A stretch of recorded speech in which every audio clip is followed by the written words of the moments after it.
Welcome to another Human Read audiobook by the United Marxist Pact Discord server, link below in the description.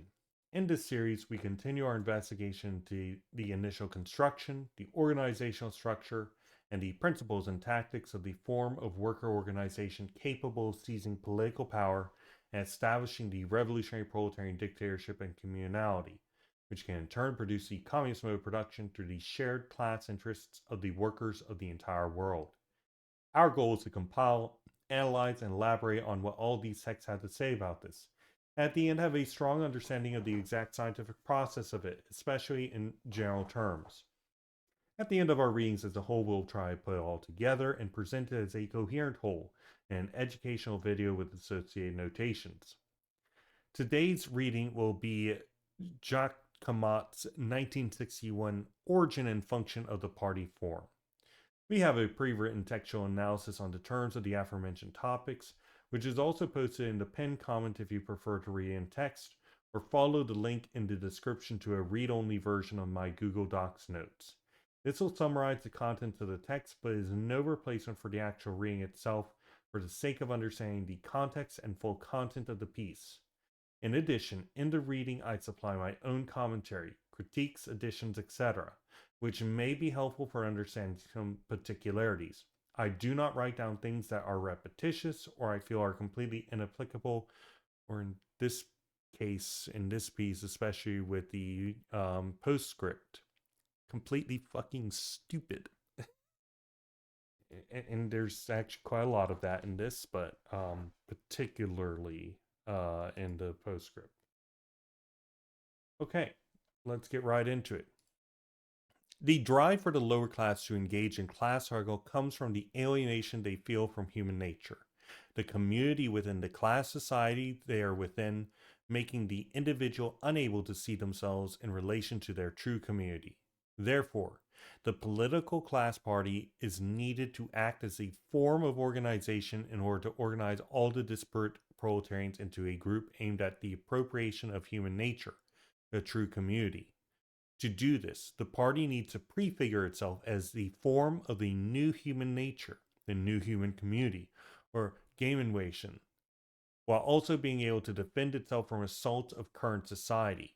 The reason such a prefiguration is needed is because, without such, the party will only have a progressive struggle as a political revolution that places a new four-class society in its place rather than a social revolution. And this is something that Marx specifically stated, that it would be a social revolution. The social revolution needs to be external, seeking to abolish the opposition between individuals and species and avoid organizing a ruling stratum in society at the expense of society itself. Such an organization requires the individuals within existing in relation to the organization from the standpoint of the needs of the human species. This organization thereby needs to be without any such contradictions. Hence, the party as the prefiguration of communist society should not be defined by bureaucratic rules or formalizations, but instead on the prefigured program which will produce the liberation and consciousness of the human species. The party itself is the form for this as opposed to other potential organizations, as it is the best one through historical experience and analysis to represent and to defend the program. In other words, the party is not selected without reason, but instead is the only option determined by history itself, whereby the proletariat, through class struggle, learns what is necessary to achieve its class interests. No individual can make such a choice, as no individual can engage in class struggle as a whole. Rather, individuals can look at various class struggles around them, carried out by the proletariat as a whole, and explain the contents of their analysis of those collective struggles. This shows the reality that the proletariat's class struggle and the resulting needs do not come from the air, but instead by sober analysis of historic experience, which a party can use to analyze the conditions and make accurate predictions. The accuracy of such makes or breaks a party's position, as its reputation is based on its accuracy. Therefore, any aspect of the program which is not aligned with reality, for example, the conception that violent revolution is unnecessary, harms the position of the party in the long run, even if it seems like it can help in the short to present half measures. The party needs to show the reality of its program, and whenever it cannot make accurate statements or because it lacks connection, or whenever revolutionary struggle is impossible, it needs to investigate rather than make empty statements hanging in the air, which will discredit it. These investigations require active movement of the class struggle to study. The party, as a prefiguration of communist society, needs to be completely negatory to bourgeois society. This involves refusal of democratic mechanism for one which fits the game innovation, anti-individualism which expects the development of the social brain which accepts knowledge and action as mediated by the party. Individualism occurs in and through the party in the interest of the whole of the party, which allows for the full activity of the individual. Refusal of forms of relations that produce alienation within the party, mercantilism, careerism, etc. Equalization of all within the party, regardless of their mechanistic class character as communist militants. Being a place that communists love to be because it affirms their nature and allows them to fight their enemies for their liberation. The party, arising out of class struggle as the fittest form of organization to protect the program, can have the characteristics deduced and induced from that necessity on its forms and functions. Therefore, we can say things about the program and thereby the necessities protect it. And we can also say such universal things about its formal structure in an invariant manner. The party needs to be historical and formal, being at once dynamic and fit for current conditions, while maintaining connections and being based on its historical invariant program. The formal party must be dynamic, while holding the program in place and being determined to protect it at all costs. While the party is meant to express the totality of the program, the class struggle, quote, forces the party to carry out its duties of supporting the proletariat during capitalism in their immediate needs. And doing so, it ceases supporting the whole of the program at all times. Despite this, the party cannot have any immediatist goals now, because capitalism is fully developed. As such, it should abandon any form of dynamic organization that supports the immediate needs of the proletariat. Instead, it should simply wait while protecting itself until inevitable crisis in capitalism awakens class consciousness in order to unify the proletariat. The concept of, quote, legal revolution paralyzes the workers and forces them to concede the struggle on the streets when their savings are used up and they're forced to go back to work, rather than continuing on despite state and economic repression. In reality, revolution necessarily involves both the forcible abolition of existing conditions and the racial overthrow of the bourgeoisie. Radical, excuse me. Overthrow of the bourgeoisie, replaced with the untrammeled class power of the proletariat.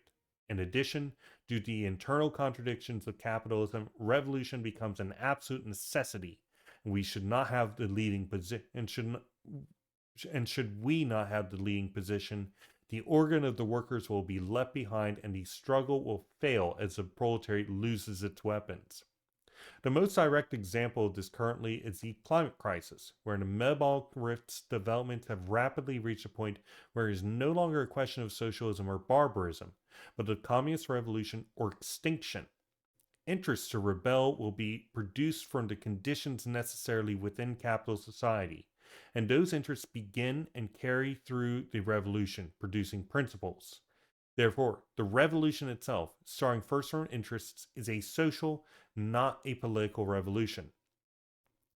For Marx, the basic conditions are as follows, based on his historical research acting as the basis for scientific research, which looked at primitive communism. This is a terrible word for it, but I digress. Which is the society without class struggle verified through scientific research at the time. Capitalism's birth, capitalism's full development, looking at Britain at the time, contemporary capitalist society, and development and contrasting to German capitalist development, etc. And from those, Marx made statements about the character of communist society, recognizing that all of these historical developments are not separate, but rather intertwined, as is the whole of the historic movement itself. So, the class, which can only take action and conceive of itself as a whole within a party. The party, which is produced by the program, which emerges out of history. Class societies conditions produce class interests, which in turn produces principles, which in turn produces the program. The program, which is the aim of the party and what the party organizes around. The revolution, which is the only thing that can realize the mission of the party and therefore the program, and thereby the principles and thereby the class interests. Hence, only revolution can realize the proletarian class's historical purpose. In periods wherein the struggle could not grasp reality, Marx and Engels analyzed the past in order to specify the conditions for struggle contemporarily, identifying the link between human will, interests, and action, recognizing that the program was produced at a particular development of the struggle and not simply produced through the minds of individuals, that the organization can only develop with the program and not outside of it, and therefore the party, through the program, is recreated in determinate periods which could be anticipated through historic analysis. Emergent from the program, the party has three components at any given period: the general law, the overall law, and specified particular circumstances. And my translation of this, which I failed to write down, is essentially, the organizational structure, the party, the dynamics and stuff has a universal character. It has a general character for a given particular time, and then it has in the very moment character. So this would be your strategy, this would be your operational objectives, and this would be your tactics. Uh, but mine left communist stuff rejects, these universalities in a lot of ways. I don't know. There's a lot of incoherence, but that's not very surprising given that these are from a variety of different people. Anyway, continuing. From the historic struggle and the development of the party, it was recognized that through the world market's development, capitalism had become a global force, and therefore the struggle of the proletariat is no longer confined to nations, but rather there is now need for an international, which can therefore only be developed through revolutionary struggle, showing its necessity. The creation and success of the international was not due to clever leaders, but rather due to the surrounding circumstances, which are created through worldwide oppression. It became clear through historic struggle that the working class would need to conquer, by way of the battlefield through a proletarian army, its emancipation. And with this being learned through experience by the masses, the instinctually allowed the international to be produced to organize and combine the forces for this coming struggle. The international's goal principally is to fight against a movement as both a whole and partial national regions, falling into anti-proletarian movements. It is based on two struggles: the link between organization party and program party, and the determination of what situation and moment favor the founding of the party in any given national condition. During historical periods where the development of the party is not favorable, our goal should be to avoid having the party or militants fall into base activism. A period of retreat does not produce good militants, and we need to create the best men to act as the general staff of the proletariat. Therefore, taking action when it is unproductive is worse than taking no action, as it harms the party's consciousness. There are periods wherein the party will have to wait, just as any military in the midst of combat may have to wait for openings. But this historic period cuts both ways. The party itself emerges historically, is a historic organization that maintains its program through historic analysis. The defeat of one organization does not do away with the party, which will be reborn in one form or another under the conditions which exist from class struggle. The party's historic sense is a prefiguration of future society, man and community. During periods of counter-revolution, this prefiguration seems utopian, but that is why the party needs to take on this futurist form, program, and membership, so as to act as a beacon and maintain dynamism for the future. When the time comes, the party ceases to be merely a propaganda society and instead becomes a society solely for action. The party must constantly and solely be preparing for that, using periods of retreat, quote, peace. Insurrection is ultimately an art, not a science, and any plan does not survive contact with the enemy. Therefore, we need to be dynamic and learn from the history of the methods of revolutionary action. During periods of retreat, we should focus on theory, propaganda, and maintaining our program party. Despite this prefiguration, the international party needs to organize for the necessities of its current and continuous conditions, which regularly change. It needs discipline and centralization, which are necessary to defend itself and thereby the program. The program will be abandoned at periods of defeat by the vast majority of the proletariat, but a minority section will stick to it and analyze history in order to improve the program without abandoning it. And in order to allow for the speedy recovery, the program party must attack all those who claim the Marxist movement while not maintaining the program and its necessary invariance based on human nature at the time. Through economic struggles, the proletariat discovers the need for general, socially coercive struggles through political struggle. These political struggles build off the economic struggles in terms of organization, and are trained by continual agitation and hostility towards the ruling class. But if the economic struggle does not engender agitation and hostility, that is, for example, class collaboration, if it doesn't engender it, right? Then the economic and political movement remains suborned. Therefore, the economic and thereby political organization must be structured to lead to greater struggle, agitation, and hostility, and capacity for coercive violence. The party having the unceasing and unwavering aim to overthrow all privileged classes and produce the dictatorship of the proletariat, thus suborning all other classes, which will in turn carry out the permanent revolution until world communism is achieved. The Program Party must seek solidarity with all tendencies of the Communist Party, and seek internationalism and recognize that the party is a minority of the class, a substructure of it, which seeks to drive the proletariat to organize internationally and take power due to the international character of the class struggle, which is a war to seize power.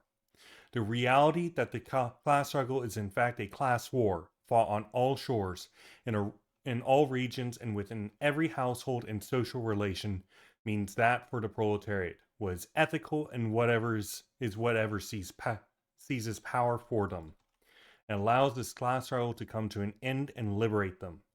The ethics and the character of the party is that of an army's ethics, requiring tactics suited for enemies, such as the conditions for retreat. The party should dominate the strategy and terrain for struggle and reject anything that would allow the bourgeoisie to more easily engage in their struggle. For example, anarchism, rejection of discipline and centralism, etc. Again, insurrection is an art, a war in which one must study the tactics, stratagems, goals, and objectives of the terrain at any given time. Now we'll begin the full audiobook reading. This will explain the full text as being summarized here in such a way that you will be able to understand what and why was extracted from it. I hope that you enjoy the full reading and also, enjoy my anger at some of the sections of it. And yeah. Welcome to another Human Read audiobook by the United Marxist Pact Discord server, link below in the description. In this series, we continue our investigation to the initial construction, the organizational structure, and the principles and tactics of the form of worker organization capable of seizing political power and establishing the revolutionary proletarian dictatorship and communality, which can in turn produce the communist mode of production through the shared class interests of the workers of the entire world. Our goal is to compile, analyze, and elaborate on what all these texts have to say about this. At the end, have a strong understanding of the exact scientific process of it, especially in general terms. At the end of our readings as a whole, we'll try to put it all together and present it as a coherent whole in an educational video with associated notations. Today's reading will be Jacques Camatte's 1961 Origin and Function of the Party Form. We have a pre-written textual analysis on the terms of the aforementioned topics, which is also posted in the pinned comment if you prefer to read in text, or follow the link in the description to a read-only version of my Google Docs notes. This will summarize the contents of the text, but is no replacement for the actual reading itself for the sake of understanding the context and full content of the piece. In addition, in the reading, I supply my own commentary, critiques, additions, etc., which may be helpful for understanding some particularities. I do not write down things that are repetitious or I feel are completely inapplicable, or in this case, in this piece, especially with the postscript, completely fucking stupid. And there's actually quite a lot of that in this, but particularly in the postscript. Okay, let's get right into it. The drive for the lower class to engage in class struggle comes from the alienation they feel from human nature, the community within the class society they are within, making the individual unable to see themselves in relation to their true community. Therefore, the political class party is needed to act as a form of organization in order to organize all the disparate proletarians into a group aimed at the appropriation of human nature, the true community. To do this, the party needs to prefigure itself as the form of the new human nature, the new human community, or Gamenwation, while also being able to defend itself from assaults of current society. The reason such a prefiguration is needed is because, without such, the party will only have a progressive struggle as a political revolution that places a new four-class society in its place rather than a social revolution. And this is something that Marx specifically stated, that it would be a social revolution. The social revolution needs to be external, seeking to abolish the opposition between individuals and species and avoid organizing a ruling stratum in society at the expense of society itself. Such an organization requires the individuals within it existing in relation to the organization from the standpoint of the needs of the human species. This organization thereby needs to be without any such contradictions. Hence, the party as the prefiguration of communist society should not be defined by bureaucratic rules or formalizations, but instead on the prefigured program which will produce the liberation and consciousness of the human species. The party itself is the form for this as opposed to other potential organizations, as it is the best one through historical experience and analysis to represent and to defend the program. In other words, the party is not selected without reason, but instead is the only option determined by history itself, whereby the proletariat, through class struggle, learns what is necessary to achieve its class interests. No individual can make such a choice, as no individual can engage in class struggle as a whole. Rather, individuals can look at various class struggles around them, carried out by the proletariat as a whole, and explain the contents of their analysis of those collective struggles. This shows the reality that the proletariat's class struggle and the resulting needs do not come from the air, but instead by sober analysis of historic experience, which a party can use to analyze the conditions and make accurate predictions.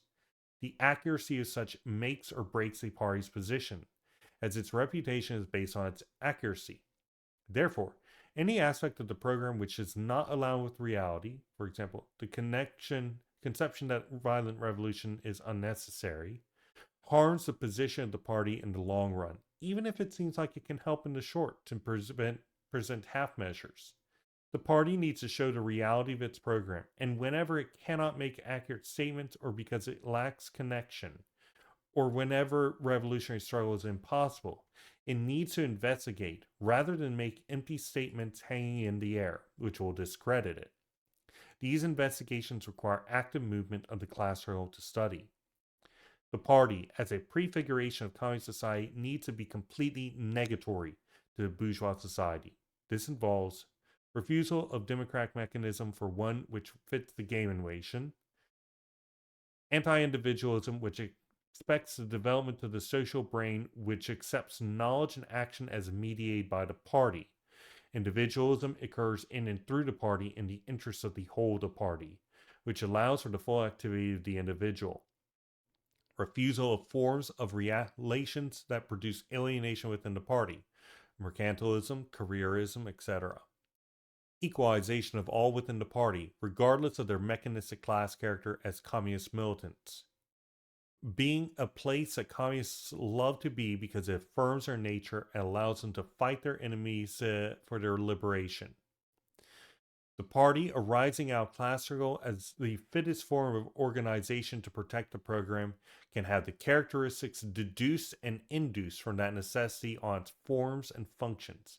Therefore, we can say things about the program and thereby the necessities to protect it. And we can also say such universal things about its formal structure in an invariant manner. The party needs to be historical and formal, being at once dynamic and fit for current conditions, while maintaining connections and being based on its historical invariant program. The formal party must be dynamic, while holding the program in place and being determined to protect it at all costs. While the party is meant to express the totality of the program, the class struggle, quote, forces the party to carry out its duties of supporting the proletariat during capitalism in their immediate needs. And doing so, it ceases supporting the whole of the program at all times. Despite this, the party cannot have any immediatist goals now, because capitalism is fully developed. As such, it should abandon any form of dynamic organization that supports the immediate needs of the proletariat.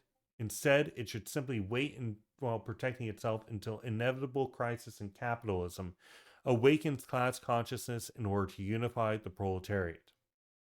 The concept of, quote, legal revolution paralyzes the workers and forces them to concede the struggle on the streets when their savings are used up and they're forced to go back to work, rather than continuing on despite state and economic repression. In reality, revolution necessarily involves both the forcible abolition of existing conditions and the racial overthrow of the bourgeoisie. Radical, excuse me. Overthrow of the bourgeoisie, replaced with the untrammeled class power of the proletariat. In addition, due to the internal contradictions of capitalism, revolution becomes an absolute necessity. We should not have the leading position, and should we not have the leading position, the organ of the workers will be left behind and the struggle will fail as the proletariat loses its weapons. The most direct example of this currently is the climate crisis, where the metabolic rifts developments have rapidly reached a point where it is no longer a question of socialism or barbarism, but of communist revolution or extinction. Interest to rebel will be produced from the conditions necessarily within capital society, and those interests begin and carry through the revolution, producing principles. Therefore, the revolution itself, starting first from interests, is a social, not a political revolution. For Marx, the basic conditions are as follows, based on his historical research acting as the basis for scientific research, which looked at primitive communism. This is a terrible word for it, but I digress. Which is the society without class struggle verified through scientific research at the time. Capitalism's birth, capitalism's full development, looking at Britain at the time, contemporary capitalist society, and development in contrasting to German capitalist development, etc. And from those, Marx made statements about the character of communist society, recognizing that all of these historical developments are not separate, but rather intertwined, as is the whole of the historic movement itself. So, the class, which can only take action and conceive of itself as a whole within a party. The party, which is produced by the program, which emerges out of history. Class society's conditions produce class interests, which in turn produces principles, which in turn produces the program. The program, which is the aim of the party and what the party organizes around. The revolution, which is the only thing that can realize the mission of the party and therefore the program, and thereby the principles and thereby the class interests. Hence, only revolution can realize the proletarian class's historical purpose.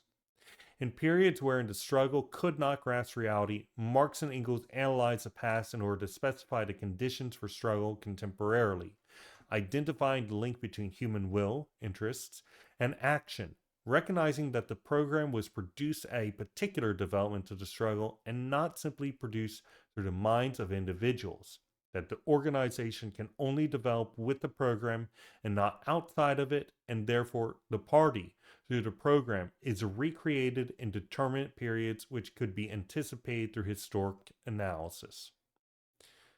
emergent from the program, the party has three components at any given period: the general law, the overall law, and specified particular circumstances. And my translation of this, which I failed to write down, is essentially, the organizational structure, the party, the dynamics and stuff has a universal character. It has a general character for a given particular time, and then it has in the very moment character. So this would be your strategy, this would be your operational objectives, and this would be your tactics.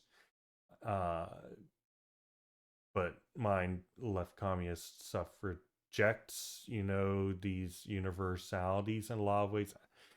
I don't know. There's a lot of incoherence, but that's not very surprising given that these are from a variety of different people. Anyway, continuing.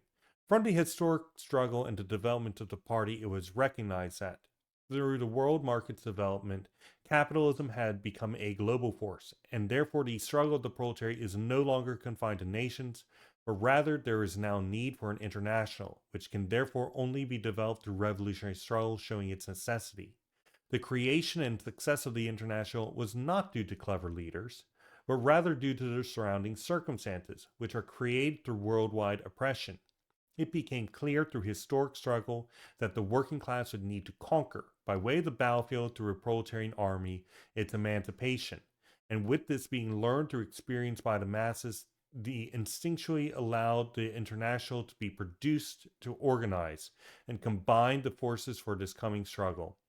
The International's goal, principally, is to fight against a movement as both a whole and partial national regions, falling into anti-proletarian movements. It is based on two struggles: the link between organization party and program party, and the determination of what situation and moment favor the founding of the party in any given national condition. During historical periods where the development of the party is not favorable, our goal should be to avoid having the party or militants fall into base activism. A period of retreat does not produce good militants, and we need to create the best men to act as the general staff of the proletariat. Therefore, taking action when it is unproductive is worse than taking no action, as it harms the party's consciousness.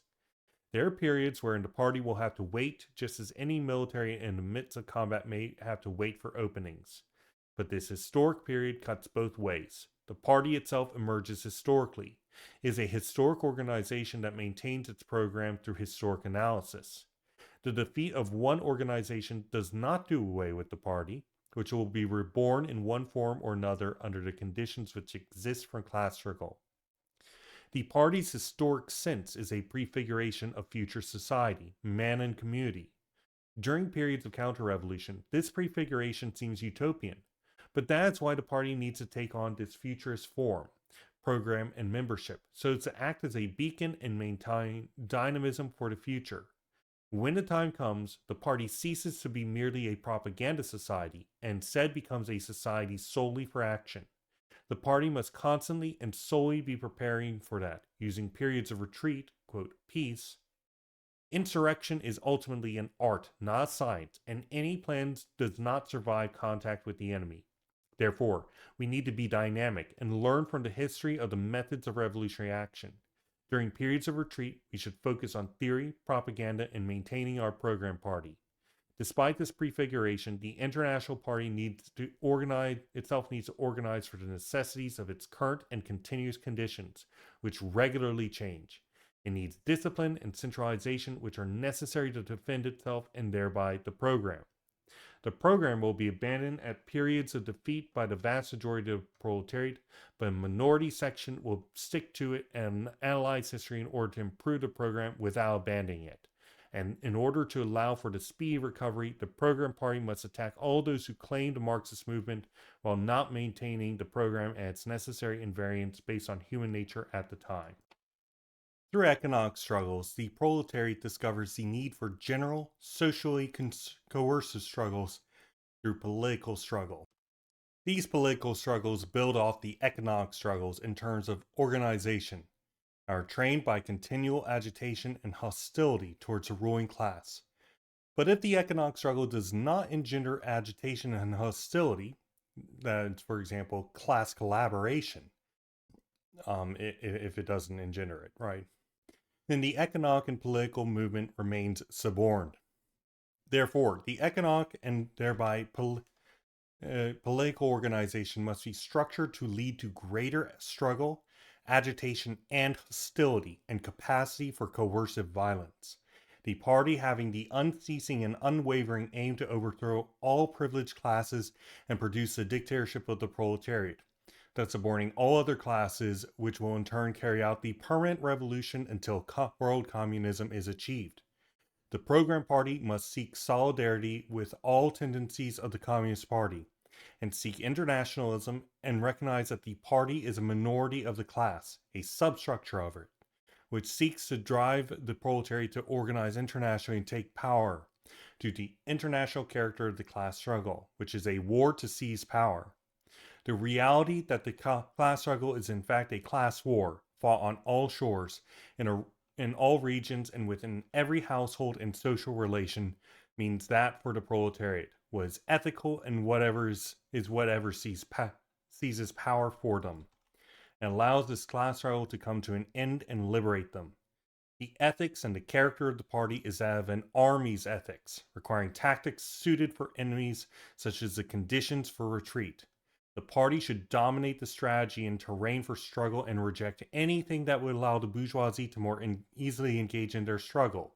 For example, anarchism, rejection of discipline and centralism, etc. Again, insurrection is an art, a war in which one must study the tactics, stratagems, goals, and objectives of the terrain at any given time. And now we'll begin the full audiobook reading. This will explain the full text as being summarized here in such a way that you will be able to understand what and why was extracted from it. I hope that you enjoy the full reading and also, enjoy my anger at some of the sections of it. And yeah. The proletarian parties. Marx's later work was to study how to realize that.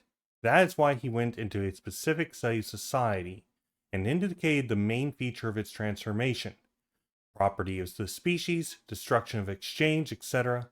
He stated all that in the manifesto then about the Commune, in the Civil War in France, the question of the destruction of the bourgeois state and the means to limit careerism, among other things. The party thus represents the Gemeinwesen, the communality. It cannot be defined by bureaucratic rules, but only by its existence, and the party's existence is its program, the prefiguration of communist society, of the liberated and conscious human species. The corollary is that the revolution is not a question of forms of organization. It depends on the program. The party is a particular form of organization, but I digress. Only one proved that the party form is the one most suited to represent and to defend the program. The organizational rules in this case are not adopted from the bourgeois society, but derived from the vision of the future society, as we shall show.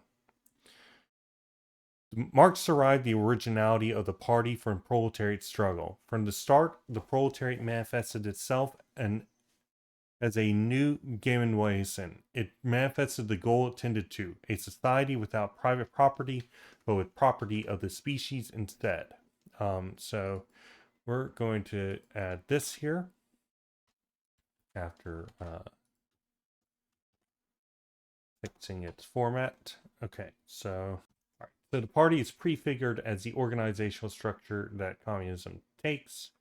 It is not defined by bureaucratic rules or forms, but on the prefigured program, which is the liberation and consciousness of the human species. Basically anything, any action, any format, any rule, any system that is undertaken is whatever maximizes this. Right. The party is the form best able to represent and defend the program, which is why the party is selected among forms. So if there's a situation wherein some other organizational form was better, like, for example, a worker council, then that would be pursued instead of the party. Continuing. Quote, the proletariat at once, in a striking, sharp, unrestrained, and powerful manner, proclaims its opposition to the society of private property. The Silesian uprisings begin precisely with what the French and English workers' uprisings end, with consciousness of the nature of the proletariat. The action itself, quote, bears the stamp of the superior character. Not only machines, these rivals of the workers are destroyed, but also the ledgers, the titles to property. And while all other movements were aimed primarily only against the owner of the industrial enterprise, the visible enemy, its movement is at the same time directed against the banker, the hidden enemy. Finally, not a single English workers' uprising was carried out with such courage, thought, and endurance. And then, quote, it is enough to compare these gigantic infant shoes of the proletariat with the dwarfish, worn-out political shoes of the German bourgeoisie. And one is bound to prophesy that the German Cinderella will one day have the figure of an athlete. Basically, because the working class is continuing its class struggle, so the bourgeoisie have to step up their game. Continuing. It has to be admitted that the German proletariat is the theoretician of the European proletariat, just as the English proletariat is its economist, and the French proletariat its politician. End quote. In all these cases, it was the struggle of proletarians, which was the critique of the different aspects of human activity. Knowledge does not come to us directly from the bourgeoisie, as some wish us to say. It comes from the struggle of our class. It is not a particular sphere of our activity, which arrives passively from the opposing class. It is something moving and impassioned, which has to be taken from its class enemy by the proletariat.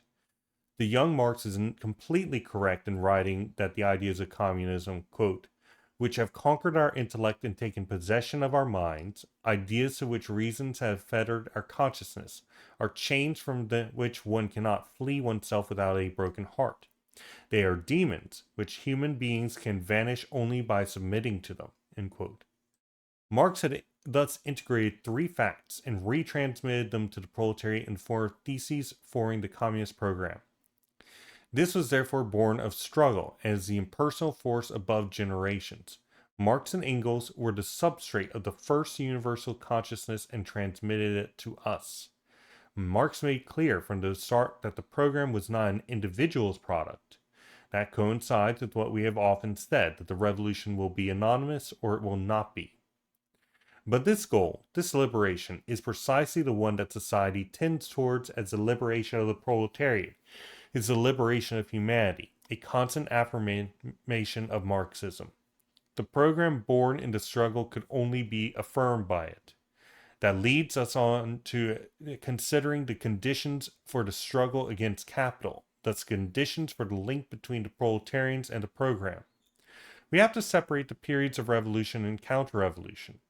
The proletarians only support their mission when they have no reserves. Let's integrate that into the dynamic of society, into the class struggle. Can capitalism assure reserve for the proletariat, give it security? See the Holy Family. All that is related to the problem of the crisis and the different cases that can occur are explained in the Rome theses.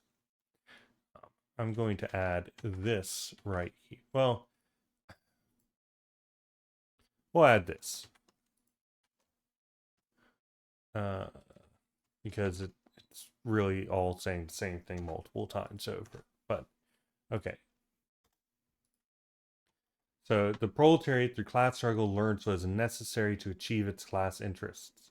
Therefore, no individual can learn what is actually necessary. Rather, individuals can look at the various class struggles around them carried out by the proletariat as a whole and explain the content of their analysis. The proletariat's class struggle and the resulting needs do not come from the air, but instead come from sober analysis from historic experience. Actually, of historic experience. So Marx doesn't just, make things up. He's actually looking at things that are going on at his time, right then, right there. He's looking at them and saying, okay, This is what is being told to me by this event. He's analyzing it. He's not going in and just assuming things, except for things that are being prefigured, like the liberation of humanity, right? These things are from critical analysis of material acts that are happening. The only way to reach the truth, right? Continuing. But this goal, this liberation, is precisely the one that society tends towards as liberation of the proletariat is the liberation of humanity. Oh, I'm sorry, excuse me. An important characteristic of the party is derived from that, from the fact that as the prefiguration of the person and the communist society is the mediating base of all knowledge for the proletariat. That is, for the person refusing the bourgeois Gemeinwesen and accepting the proletarian one. The knowledge of the party integrates all that of past centuries: religion, art, philosophy, science. Marxism is not only a scientific theory among so many others, but incorporates science and uses its revolutionary arms of foresight and transformation to achieve the goal revolution. The party is an organ of foresight. If not, it is discredited. Quote, the middle class party in Prussia discredited itself and brought on its present misery chiefly because it seriously believed that with the quote new era power by the grace of the Prince Regent had fallen into its lap. But the Workers' Party will discredit itself far more if it imagines that in the Bismarck era or any other Prussian era, the golden apples will drop into its mouth by the grace of the king. That disappointment will follow Lassalle's hapless illusion that Prussian government would carry out a socialist intervention is beyond doubt. The logic of things will tell. Just the honor of the Workers' Party demands that it should reject such illusions even before their hollowness is exposed by experience. End quote. Why that? Because, quote, the working class is revolutionary, or it is nothing, end quote. This is the essential characteristic of the proletariat. All right, we're going to get this right here. And I'm going to get that. So the party uses knowledge throughout history to analyze conditions and make accurate predictions. Failing to make accurate predictions discredits the party. The party is a prefiguration of the person in communist society and the communist society itself. Continuing. Party and revolution. We have thus specified the links between the program and the class, that is, between state and class. We have thus specified the links between the program and the class, that is, between state and class. We must state how the liberation movement is constituted by the revolution. What will the revolution's character be? It will be violent. Quote, for although industry makes the country rich, it also creates a class of unpropertied, absolutely poor people. A class which lives from hand to mouth, which multiplies rapidly, and which cannot afterwards be abolished, because it can never acquire stable possession of property. And a third, almost a half of all English people belong to this class. The slightest stagnation in trade deprives a considerable part of this class of their bread. Then such a situation occurs. What is there left for these people to do but revolt? By its numbers, this class has become the most powerful in England, and woe betide the wealthy Englishman when it becomes conscious of this fact. Quote, so far as it is not conscious of the fact, the English proletarian is only just becoming aware of his power, and the fruits of this awareness were the disturbances of last summer. The nature of these disturbances was quite misunderstood on the continent. At any rate, people wondered whether the matter might not take a serious turn. But there was no question of that for anyone who saw the events on the spot. In the first place, the whole thing was based on an illusion. Because a few factory owners wanted to reduce wages, all the workers in the cotton, coal, and iron areas thought that their position was endangered, which was not the case at all. Moreover, the whole affair was unprepared, unorganized, and without leadership. The strikers had no definite aim, still less were they united on the nature and method of the action to be taken. Hence, at the slightest resistance on the part of the authorities, they became irresolute and unable to overcome their respect for the law. When the Chartists took over the leadership of the movement and proclaimed the People's Charter to the assembled crowds, it was already too late. The only guiding idea vaguely present in the minds of the workers, and of the Chartists as well, with whom it had, in effect, originated, was that of the revolution by legal means. In itself a contradiction, a practical impossibility. In their effort to achieve which they failed, the very first measure jointly undertaken by all, stopping the factories, was forcible and illegal. In view of the inconsistent character of the whole of the undertaking, it would have been suppressed at the very outset if the administration, for whom it had come as a complete surprise, had not been equally irresolute and resourceless. Nevertheless, insignificant military and police forces sufficed to hold the people in check.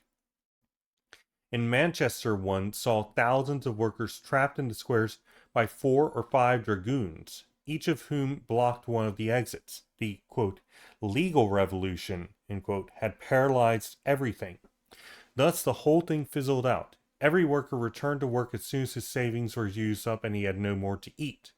However, the dispossessed having gained something useful from the events, the realization that a revolution by peaceful means is impossible, that only a forcible abolition of the existing unnatural conditions, a radical overthrow of the nobility and industrial aristocracy, can improve the material position of the proletarians. They are still held back from this violent revolution by the Englishman's inherent respect for the law. But in view of England's position described above, there cannot fail to be a general lack of food among the workers before long, and then fear of death from starvation will be stronger than fear of law. This revolution is inevitable for England, but as in everything that happens here, it will be interests and not principles that will begin and carry through the revolution. Principles can only develop from interests. That is to say, the revolution will be social, not political. And we're going to take this, and we're going to take this.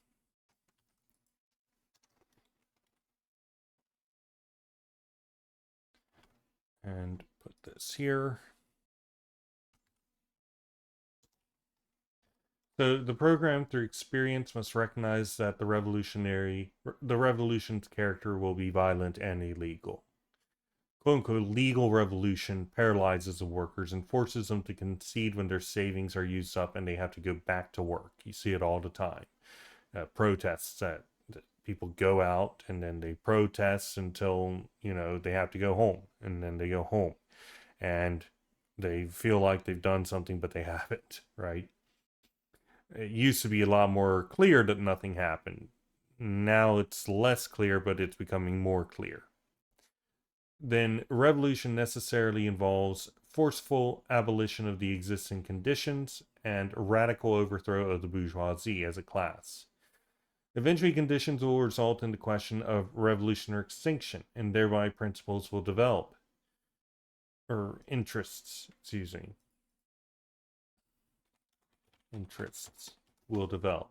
Interests begin and carry through the revolution, and only then do principles develop out of those interests.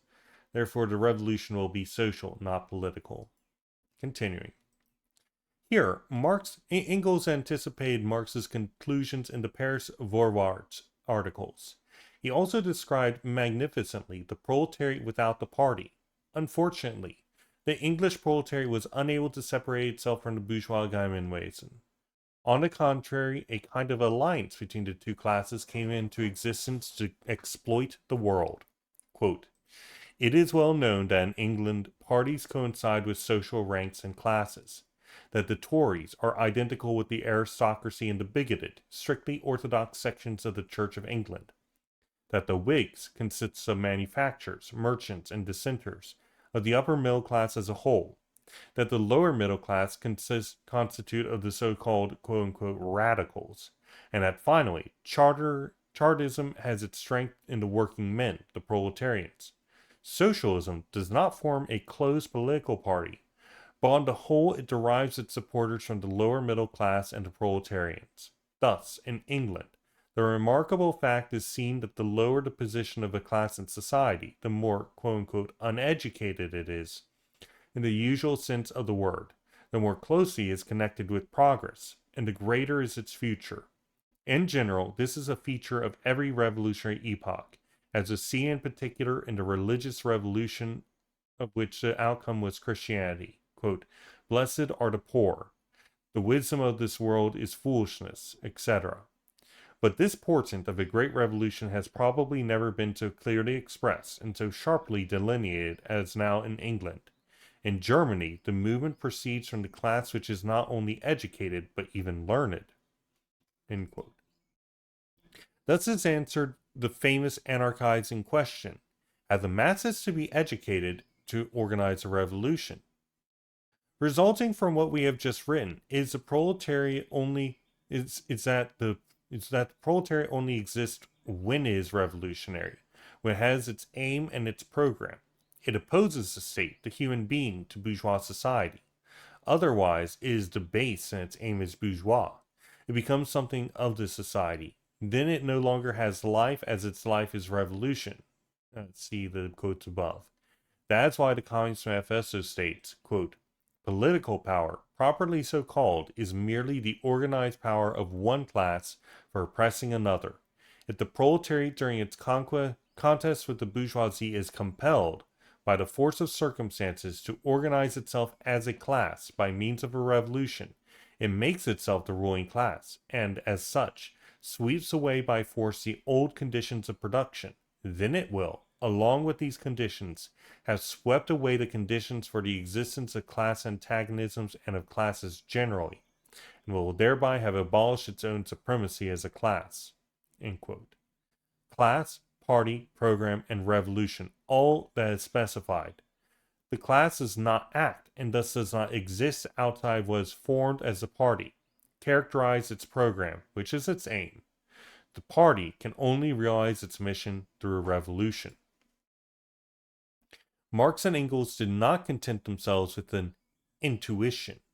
They showed the reality of the program. Every time that the question of revolutionary struggle was not central to their activity, they returned to their theoretical studies, that is, to specify the program.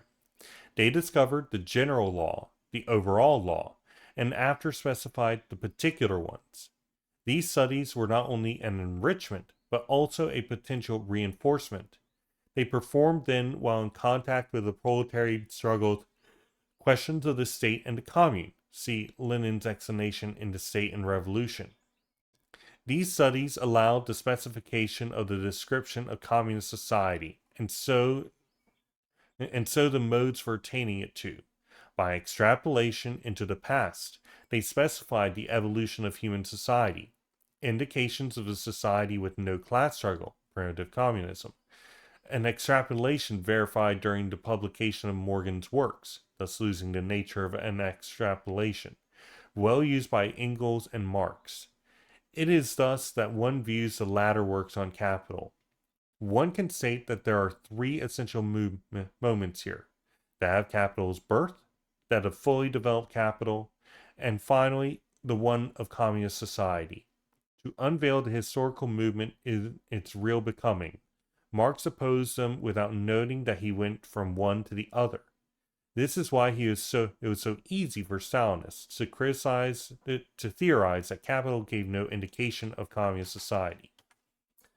I've got 90 pages of stuff where Marx directly addresses communist mode of production, and that is not including, the fact that all of capital is also an explanation of communist mode of production, because you can only understand communism as a negation of the negation of capitalism, and therefore you can make conclusions about what communism looks like by looking at capitalism and saying, how is this sublated?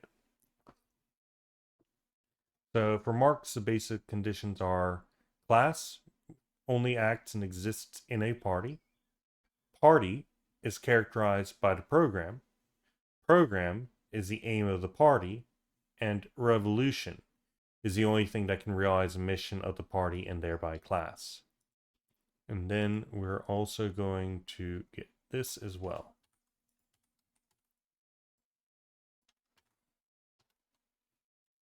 So the party needs to show the reality of its program, and whenever it cannot make accurate statements or whenever revolutionary struggle is impossible, it needs to investigate, not make statements hanging in the air.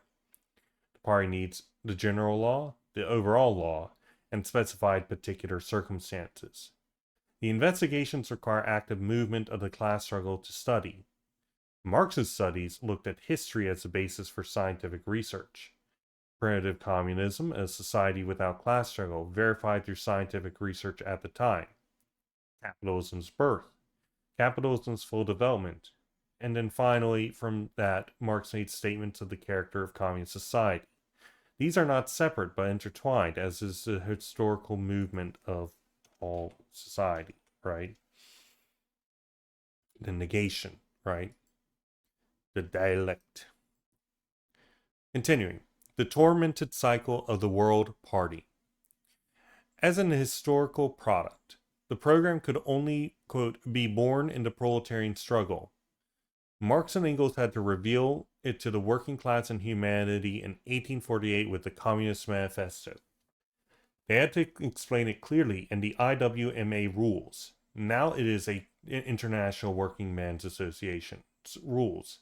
Now it is a question of how it's imposed, why the proletariat abandons it in certain periods, what are the conditions for its rediscovery.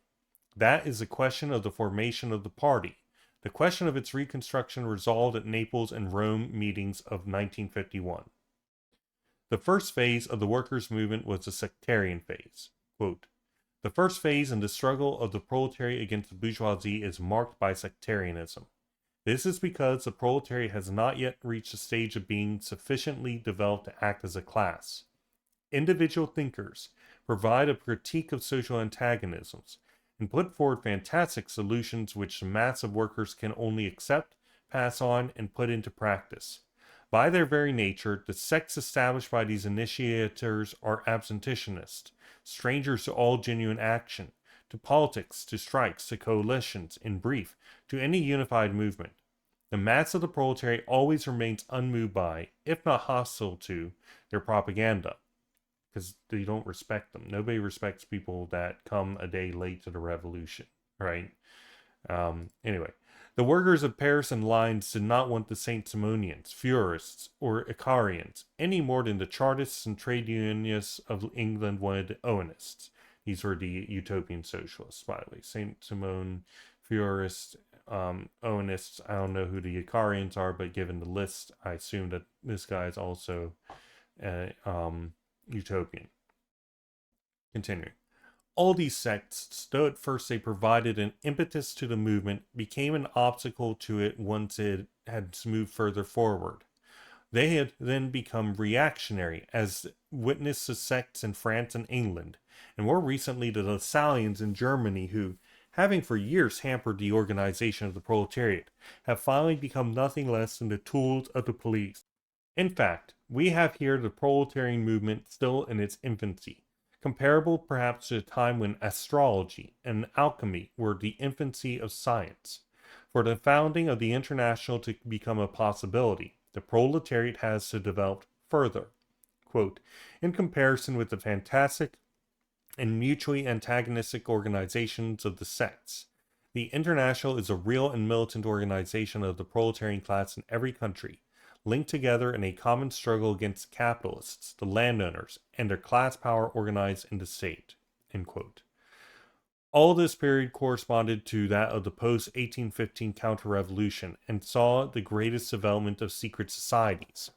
This is why, in the Communist Manifesto states, quote, the communists disdain to conceal their views and aims, end quote. We shall return to this question with a study of blankism, which is simultaneously that of the link of a minority to the mass. For the program to be defended by an organization, the movement has to supersede the stage indicated. Then there's a question of imposing it. This is why Marx and Engels fought inch by inch in the International Working Men's Association to make the program triumph. Let us recall Marx's letter to Bolt. The history of the IWMA was that of the struggle between the London General Council and the National Section. See page 1 above. That is, the party acted inside the proletarian organization, and at the 1871 London Conference, the party program won out. Quote, considering the following passage of the preamble to the rules, quote, the economical emancipation of the working class is the great end to which every political movement ought to be subordinate as a means. That the inaugural address of the Working Men's Association, 1864, states, quote, the Lord of Land and the Lords of Capital will always use their political privileges for the defense and perpetuation of their economical monopolies. So far from promoting, they will continue to lay every possible impediment in the way of the emancipation of labor. To conquer political power has therefore become the great duty of the working classes, end quote. That the Congress of Lausanne, 1867, has passed this resolution, quote, the social emancipation of workmen is inseparable from their political emancipation, end quote.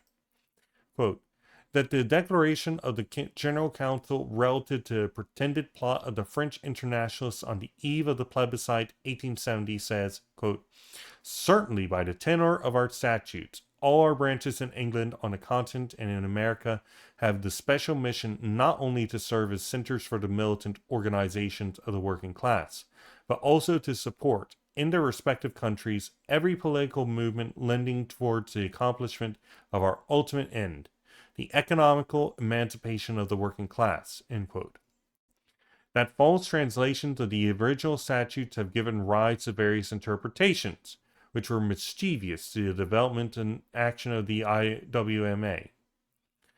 In presence of an unbridled reaction which violently crushes every effort at emancipation on the part of the working men and pretends to maintain by brute force the distinction of classes and the political domination of the property classes resulting from it.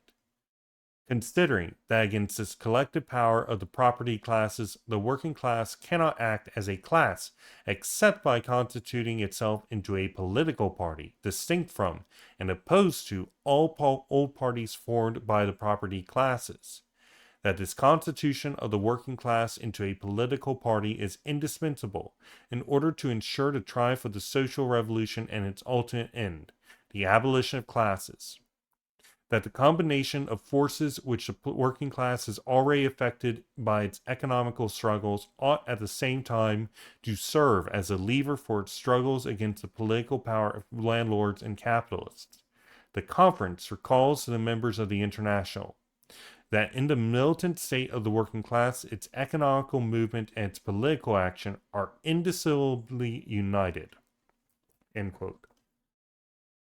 Also, the creation of the First International, just as that of the Second, both products of the proletarian struggle, was also the attempt to prevent the movement from falling into the hands of the anarchists and reformists. The Third International, too, was established in the midst of revolutionary struggle. To understand this, one must envisage 2 points. 1. The link between the organization party and the party program. 2. What situations and moments favor the foundation of the party? Let's see. So for the link between the organization party and the program party. Actually, we're going to take this. And we're definitely going to learn more about this further down below. All right. So the internationals are developed during revolutionary struggles.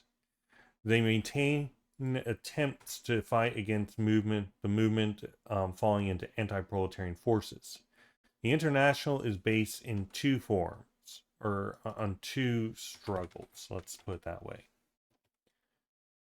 So the link between the organization party and the program party, that is to say, organizations that aren't based on their program, but rather on, they're just like, we're a communist party and therefore we are a communist party, rather than our party is based on communist principles and doctrines and program, and therefore we belong here. This would be, for example, an anarchist organization, or the reformist organization, party, whatever. And in determination of what situations and moments favor the founding of the party. So, for the organization party and the program party and the links between them, Marx specified these elements in his letter to Freiligrath. Quote, let me state to begin with that the League had been dissolved at my instance in November 1852. I never again belonged and do not now belong to any secret or public society. That therefore the party in this wholly ephemeral sense ceased to exist for me 8 years ago. This means short-lived, basically. That is, the party as a group of people, organization. The link would point to takes place through the intermediary of this question. Why dissolve this organization? Marx replied by explaining that this is a phase of retreat, a counter-revolutionary phase. We ought to link this reply organically to the statement at the Naples 1951 meeting on Marxism as theory of the counter-revolution and on the capitalist revolutionary nature of Russia. In the second study, we stated that our movement had already known other periods of counter-revolution. Thus, we should not make the Russian question central to our activities, as this would sooner or later result in a contingent vision. In these periods, the party is reduced to those comrades who have, in one way or another, refused the victory of the enemy class, which many militants theorize in wishing to, quote, break from the situation, end quote, by doing something at any price. History for Marx and Engels was only the continual transformation of human nature.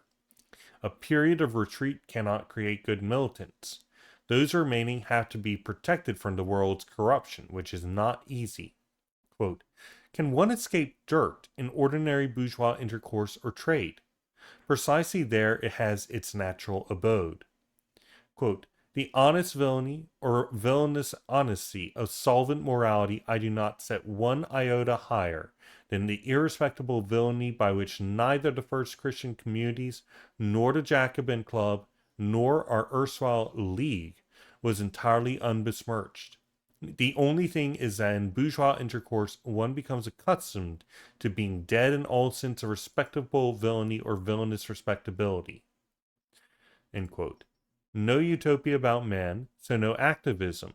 Cordon sanitaire around the party, as is clarified in a Su filo de tempo.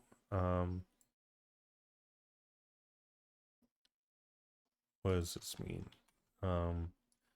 Google Translate. Language is going to be Italian. On the edge of time. Okay.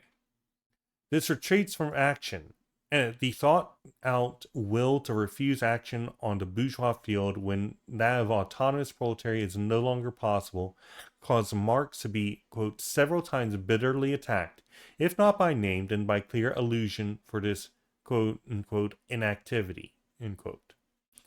As we have frequently stated, music of the counter-revolution, words of yesterday, today is the same, our, quote, inactivity, is attacked because we refuse to leap into the whirlwind pool of bourgeois corruption. Our action is incomprehensible to them. Okay. So, let's see.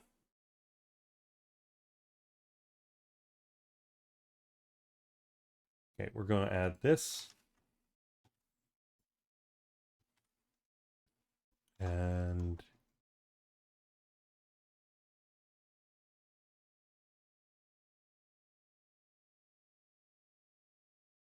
And we're going to add this as well.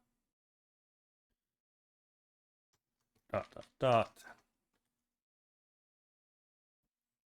And,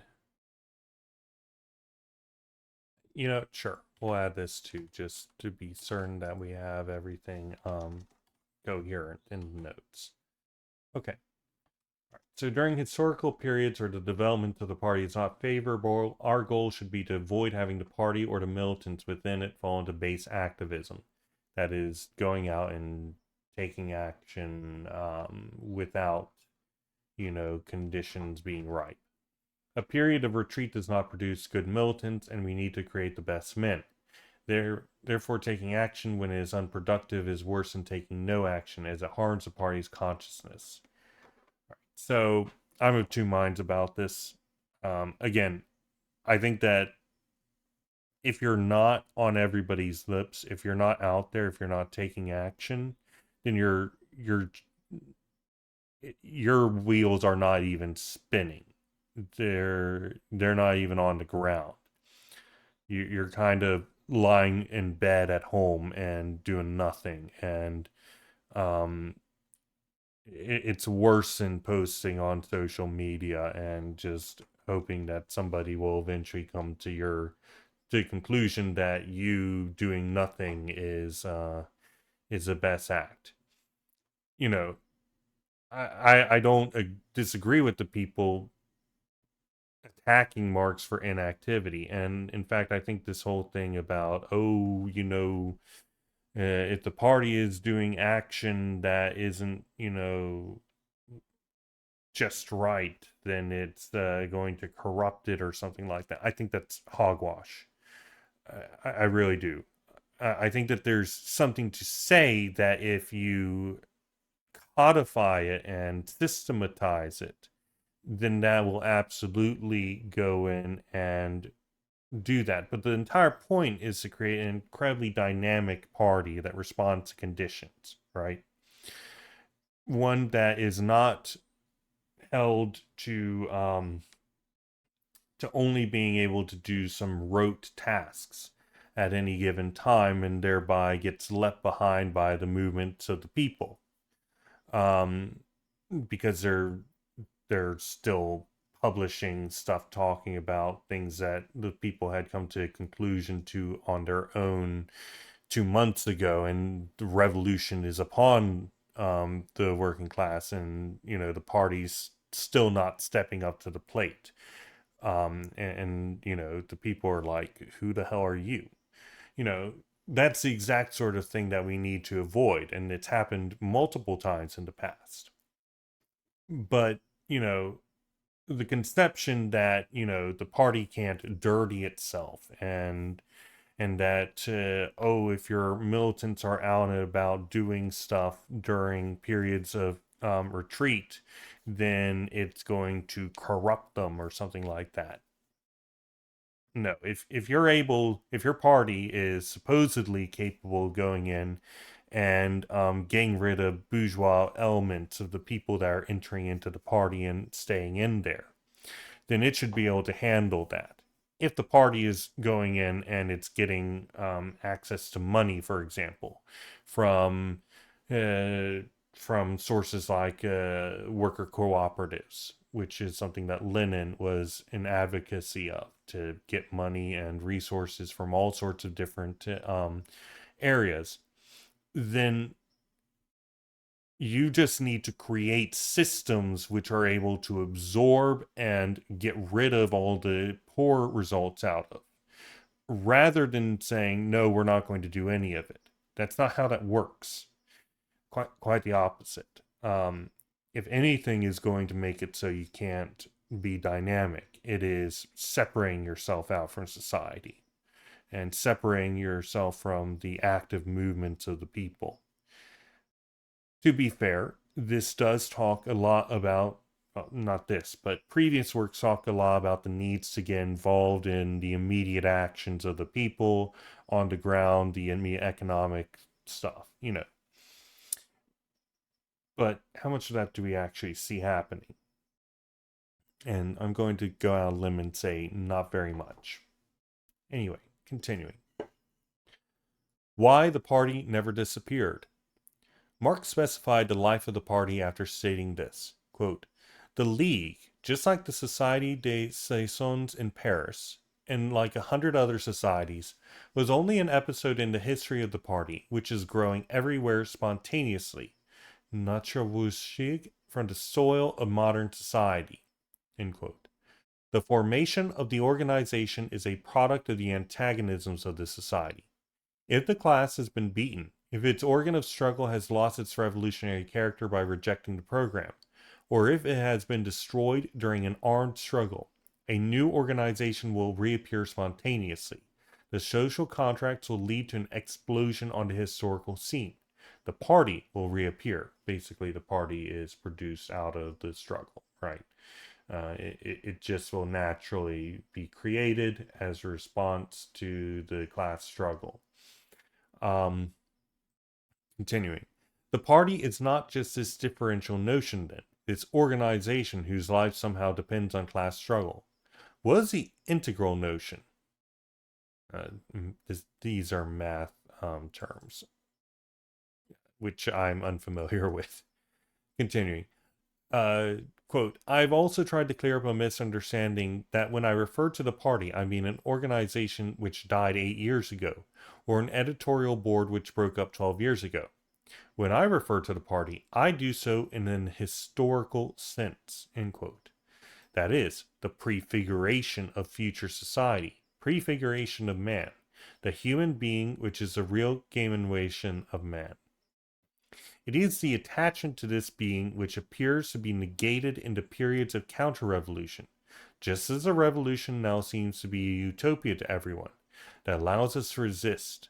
The struggle to remain in this position is our activity, Marx said at the Central Committee meeting at the Communist League. This was in 1850. Quote, Schapper has misunderstood my motion. As soon as the motion is accepted, we will separate. The two districts will separate, and the people involved will have no further connection with each other.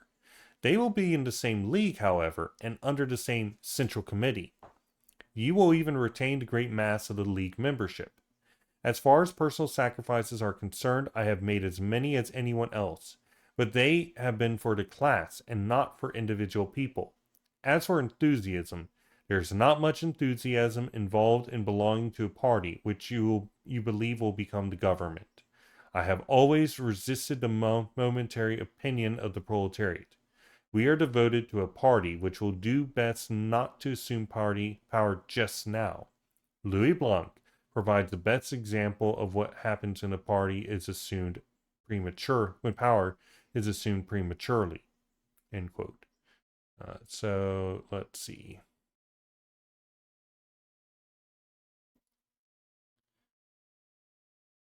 We're going to get this and this.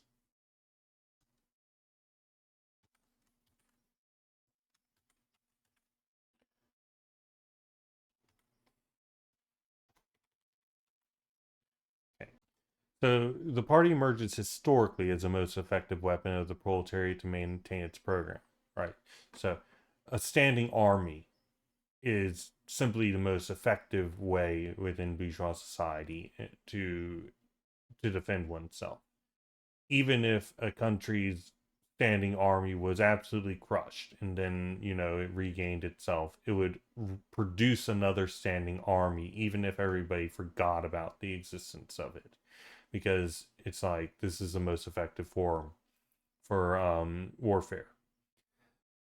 It's a historic organization that maintains its program through historic analysis. The defeat of one organization does not do away with the party, which will be reborn in one form or another from conditions which exist out of class struggle, not like outside from class struggle.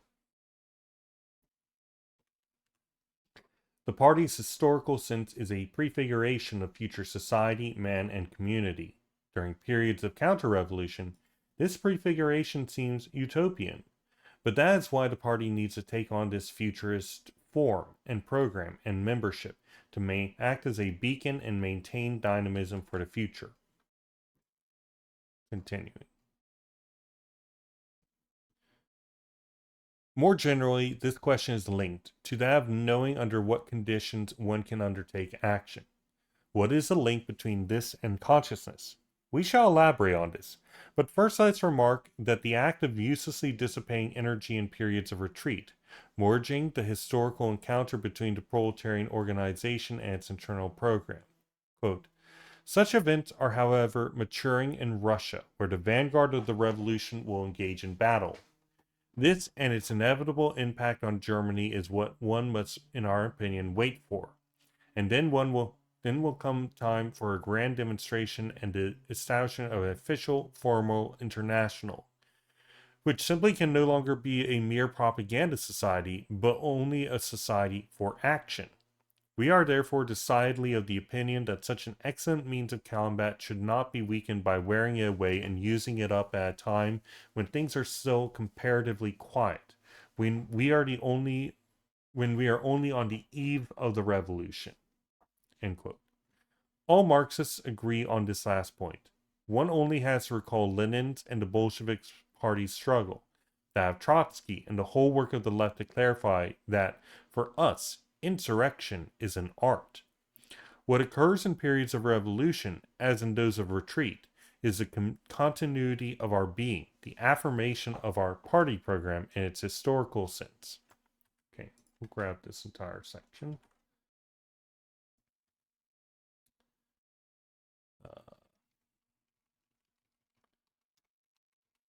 And who's this quote from? Vanguard was brought up, so Engels to J.P. Becker. Okay. So Engels brought up the Vanguard here. Okay. All right.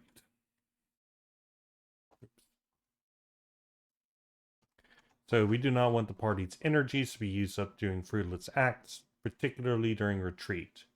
The party will sometimes have to wait, just as any military in the midst of combat will have to wait for openings. When the time comes, the party ceases to be merely a propaganda society and instead becomes a society solely for action. The party must constantly and solely be preparing for that, using the periods of quote-unquote peace. Insurrection is an art, not a science, and we need to be dynamic and learn from history of the methods. During periods of retreat, we should focus on theory and propaganda and maintain our program party in preparation for all of the above.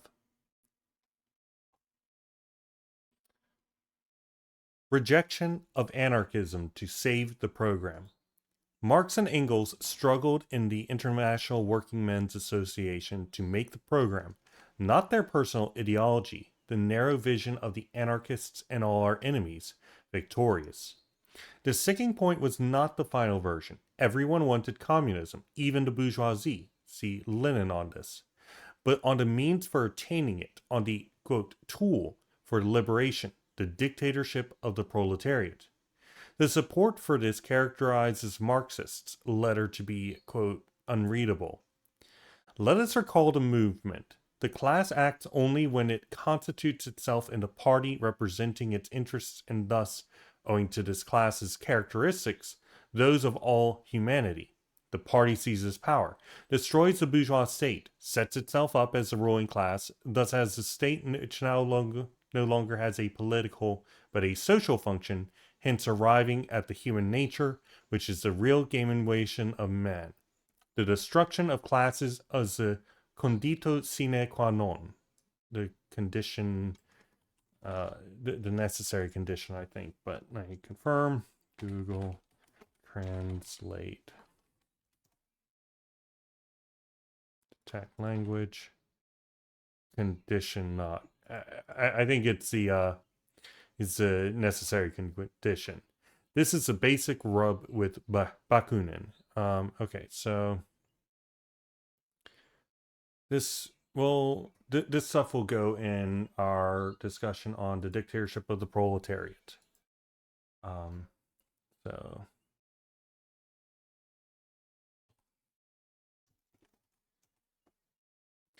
quote, we read in Article 2, quote, it, the alliance, desires above all the political, economic, and social equalization of classes, end quote. Quote, The equalization of classes, if taken literally, amounts to the harmony between capital and labor, which is precisely what the bourgeois socialists so unfortunately preach. It is not the equalization of classes, a logical impossibility and therefore incapable of achievement, but on the contrary, the abolition of classes, which is a true secret of the proletarian movement and the prime object of the International Working Men's Association. End quote. This secret is maintained in the party, which is the dissolution of all enigmas, thus all antagonisms engendered in class society. Quote, the circular of the Jura Federation states that, according to the statutes and the decisions of the founding Congress, the International is nothing other than, quote, a free federation of autonomous, end quote, self-continuing, quote, sections, and that the emancipation of the workers is their own task, quote, without any leading authority, even resulting from free consent, end quote. Quote, according to General Counsel, would only be, quote, a mere statistical and correspondence bureau, quote. This original foundation would rapidly be falsified by the right given to the General Council to strengthen itself with the help of new members, and more so by the Balse Congress resolution, which gave the General Council the right to suspend any section until the next Congress, and to regulate provisionally the disputes until the pronouncement of the Congress. Thus, one would have given the General Council a dangerous power. The free union of autonomous sections would be transformed into a hierarchical and authoritarian organization of, quote, disciplined sections, end quote. So much so that the sections would be entirely in the hands of the General Council, which could refuse, at will, admission and suspend their activities, end quote. Quote, to us German readers who know only too well the value of organization being able to defend itself, all this will seem very startling. Quote, but the struggle for the emancipation of the working class is for Bakunin and his associates merely subterfuge. The true object is completely different. Quote, the future society must be none other than the generalization of the organization which the International will assume. We must thus be anxious for this organization to approach our ideal as far as possible. The International, the seed of the future human society, must from now on be a faithful copy of our principles of liberty and federation, and must thrust from its ranks any principle tending to dictatorship and authority. We, quote, we Germans are decried for our mysticism, but we are very far from attaining such a mysticism. The International, a model for future society with no more Versailles firing squads, military courts, permanent armies, interception of letters, Brunswick criminal trials. Just now, when we have to fight for our own skins with tooth and nail, the proletariat must not organize for the necessities of its struggle, which is imposed on it every hour and every day, but according to the ideas that some ghosts make of a vague future society. Let's depict what would become of our German organization. We were to organize according to this model. Quote, if Stieber and all of his associates, the entire Black Cabinet, if on command, Prussian officers entered a social democratic organization so as to destroy it, the committee, or rather the Statistical and Correspondence Bureau must absolutely not defend itself, for that would be to introduce a hierarchical and authoritarian society, and, most of all, no disciplined sections. Yes, no party discipline, no centralization of forces, in a word, no arms with which to fight. In short, where will we go with such an organization? To the lax and rampant organization of the first Christians, to the slaves who accepted with thanks each kick and who, through flattery, it is true, furnished victory to their religion 3 centuries later. This is a method of revolution that the proletariat will most certainly not imitate. Okay, so essentially what's being said here is, hey, look, essentially what's going on is Bakunin is wanting the organization to be structured purely according to the end goal, which is all these different perfect free consent throughout the entirety of it, a federation of autonomous sections and so on and so forth. And he's saying, hey, look, yeah, we don't want this shit here. Right. We don't want these firing squad, these military courts or permanent armies or anything like that. however, was being imposed on us. What's being imposed on us? If we don't have these things, we need discipline. We need centralization of forces. We need the ability to struggle. Yes, we want to have our organization formed as well as possible to fit the conditions. And that means that our organization needs to be a future organization, not one mired in the past. But at the same time, it needs to be capable of defending itself. And this is a common thread of argument against the anarchists. It just goes beyond the question of the existence of a state. It's also in terms of the party itself. Yeah, so the first part is Bakunin. I'm almost certain. I might be wrong.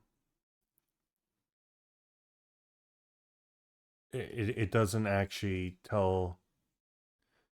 Or is this all from the circular of the Jura Federation?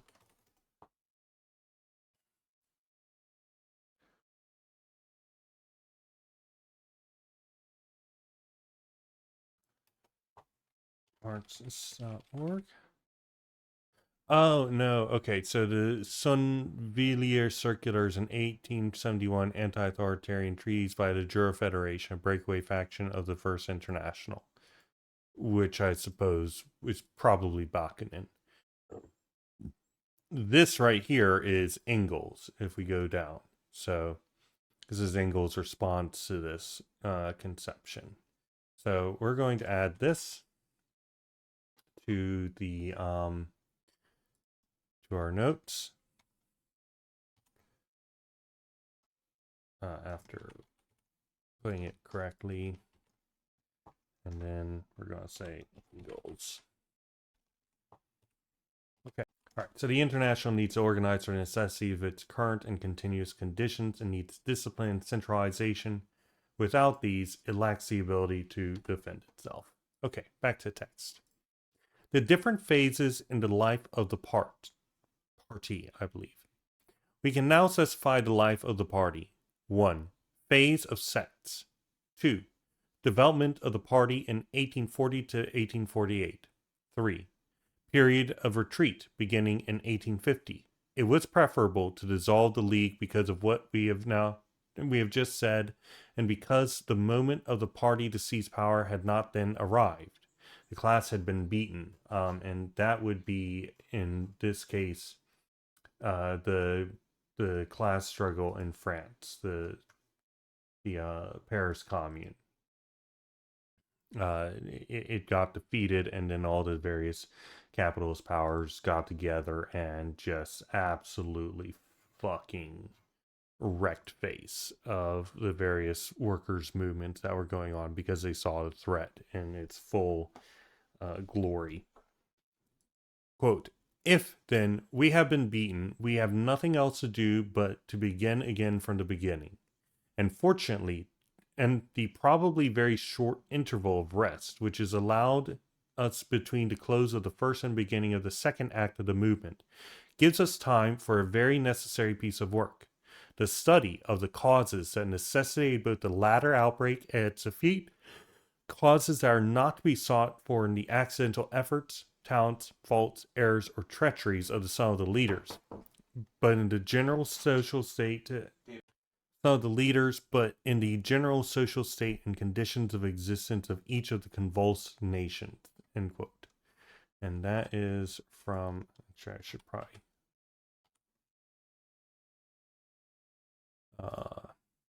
Engels' Germany, Revolution and Counter-Revolution, and L. Krieger's The German Revolutions. I should probably open up another one of these and scroll all the way down to here. Okay. Continuing. This is also true for the involution that manifested itself in 1926. Hence, Trotsky's error in believing that one could reconstruct an international. This involution revealed to us all the errors revealed by Engels. Instead of a logical study and a balance sheet which would have allowed for the preparation for another revolutionary rise, one tried to find the cause of the defeat in the betrayal of leaders. Stalin's crimes, the passivity of the masses, the incorrect application of slogans, for example, Trotsky's criticism of the German movement of the 1930s. Only we pose the I assume that Trotsky criticized the German movement on the basis of its uh, on the basis of his on slogans given. I'm not sure which slogans those would be, but that is, I assume, is being said here. Only we posed the problem correctly, and we stated that we have been beaten, but 4. Reconstruction of the movement which accelerated with the 1857 crisis. Marx and Engels studied fundamentally the reasons for the defeat. Their leaving the League did not mean their acceptance of the defeat. On the contrary, they tried to find out if the revolution could not break out elsewhere, in India or China, and came to radicalize the proletariat struggle in the West. Lenin held the same position, which is also ours. 1864. Foundation of the IWMA, which took place in a period of rising of the proletarian movement. Only the conditions were not altogether favorable. However, the proletariat tended to supersede sectarianism and supported this international organization. Also, there is the anarchist danger, for if the movement were to be taken over by anarchists, it would run the risk simply being reduced to the lower types of struggle. This is why Marx and Engels believed the foundation of the IWMA to be necessary. 1871. The proletariat took power.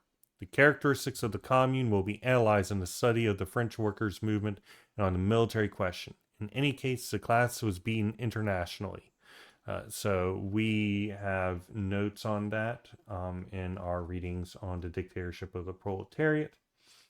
I should probably redo that section with better structure, something along those lines. Anyway, in the new period after 1871, after 1850, action was above all theoretical work. In 1851, Engels wrote to Marx, quote, "What use will be the entire gossip and drivel of the whole of the emigre rabble made at your expense when you will reply to it with your economy?" 51, that would be letter of 1851 in Marx Engels work bond. On November 24th, 1871, Marx wrote to De Pepe, quote, "I have already told you in London that I have also often asked myself whether the time has come for me to withdraw from the General Council. The more the association develops, the more time is lost. And finally, do I have to complete capital once and for all?" And that would be in Karl Marx Library, Volume 3. I wish that he had.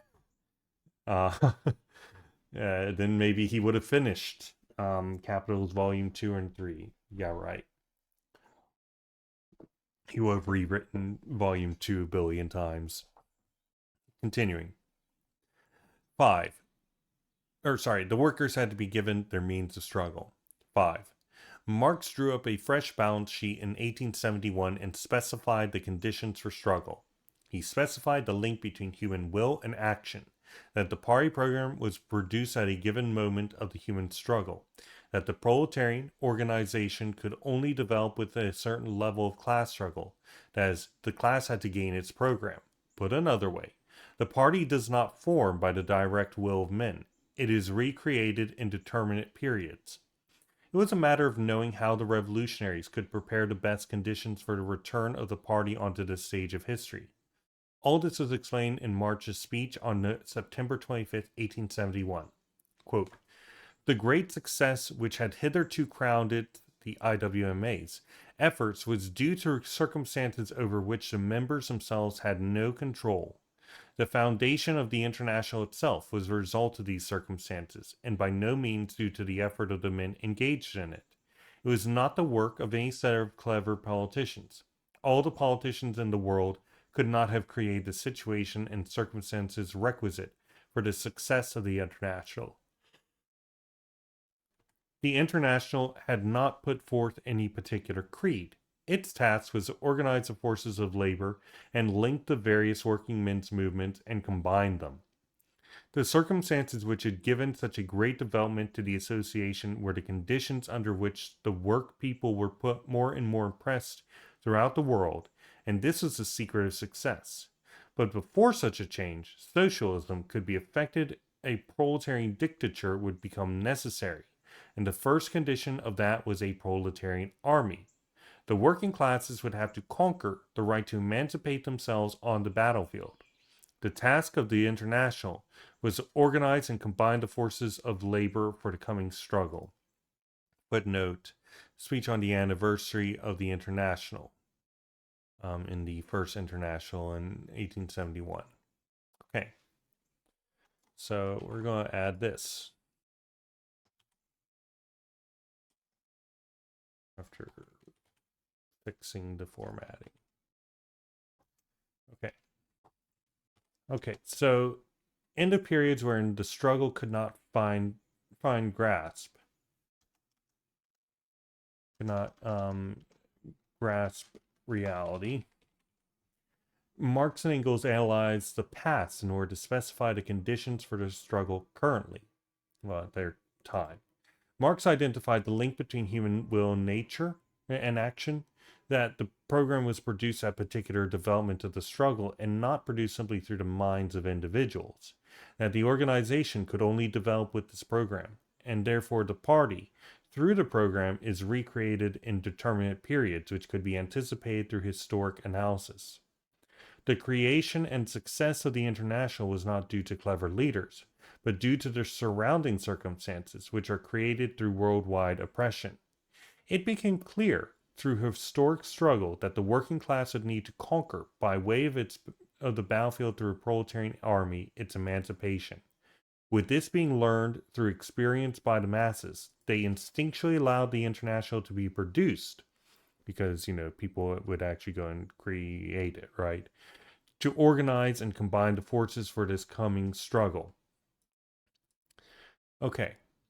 So, and this is why he was talking about, hey, even Marx is like, hey, maybe I should just leave, because he's saying Marx came to the determination that it's not the leadership that's important, rather it's the historical conditions, and somebody will just step up and take his place as on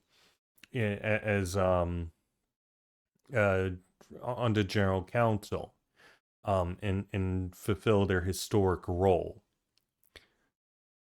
It's a complete refutation of great man theory, right? 6. 1871 to 1889. The period of the reconstruction of the movement which ended in the foundation of the Second International, which was a little, quote, forced. Actually, it was supported above all by the possibilists and various reformists. Engels accepted its foundation to prevent the world movement from falling into their hands. See the Engels of Lafargue and the Marx-Engels Sorge and other correspondence. The program underwent practical proof in 1889 and was reinforced. The Commune of 1871 had allowed the specification of the theory of the state. The cycle of the proletarian movement was thus terminated. No social phenomena could again, quote, question Marxism. There remained only the hypothesis of a non-catastrophic evolution of society, thus a peaceful revolution. The 1914 war showed the absurdity of all that. The reformist vision could only be imposed because of the development of imperialism, which created contradictions after a while from the colonized countries. Only the groups remaining on the basis of the international program assured the continuity of the human being equals party program. The last counter-revolutionary storm. Tactical errors prevented the proletariat's reorganization as a world communist party. These were the errors of the United Front and two, quote, forced a vision which prevented the Russian proletariat from receiving the aid of the world proletariat. This tactic somehow recognized the defeat of the Western proletariat and theorized it. The theory of the counter-revolution grafted itself onto these errors. Here we reach the most difficult, longest, and most painful stage of the development of the workers' movement. The counter-revolution triumphed in the guise of revolution. To be able to get the better of the latter, it was insufficient to get onto the field of the, quote, Russian leaders, Trotsky's error. One cannot consider the Russian question to be central. The validity of Marxism in no way depends on the success or failure of the Russian Revolution, because Marxism has been shown to be correct in each of its parts. Thus, success of the Russian Revolution depended solely on the worldwide victory of the proletariat. Now, as this has been shown many times, the victory of socialism in Russia depended on the seizure of power by the proletariat in the West. If there has to be a verification, one has to find it in our Western zone. The continuity was not destroyed. The left defended the program. It showed the facts of it all in their purity on all their levels, theoretical, practical, tactical. Better still, it made a new summation of all the separated elements of Marxism, which had not been ordered organically after the struggle in ensemble theses which did not pretend to discern something new, but had ordered things for a more effective struggle. These were the Rome Theses, 1922, and the Lion Theses, 1926. And there's a footnote, Italian. We've read both of these. And all the works on the party. The proletariat abandons its program in periods of defeat. This program is only defended by a weak minority. Only the program party always emerges reinforced by the struggle. The struggle from 1926 to today proves that fully. I'm not too certain if that's the case, but okay. This struggle takes place with providing evidence and demasking critically far greater than the Russians were led to do practically. It consists in showing that they were led to create new categories to include reality in their general positions. We know that the bases for the foundation of the World Communist Party will only exist after the critical demasking is over. The recognition. We alone also know that the proletariat has to draw this out in struggle. It will thus rediscover its program, which is presently denatured and prostituted. We can show our task by this following comparison. Jesus chased the moneylenders out of the temple. We must chase away all those who sell their theoretical goods, calling them Marxism. So yet again, invariance, that is, the continuity of our human nature, equals party program. So let's see.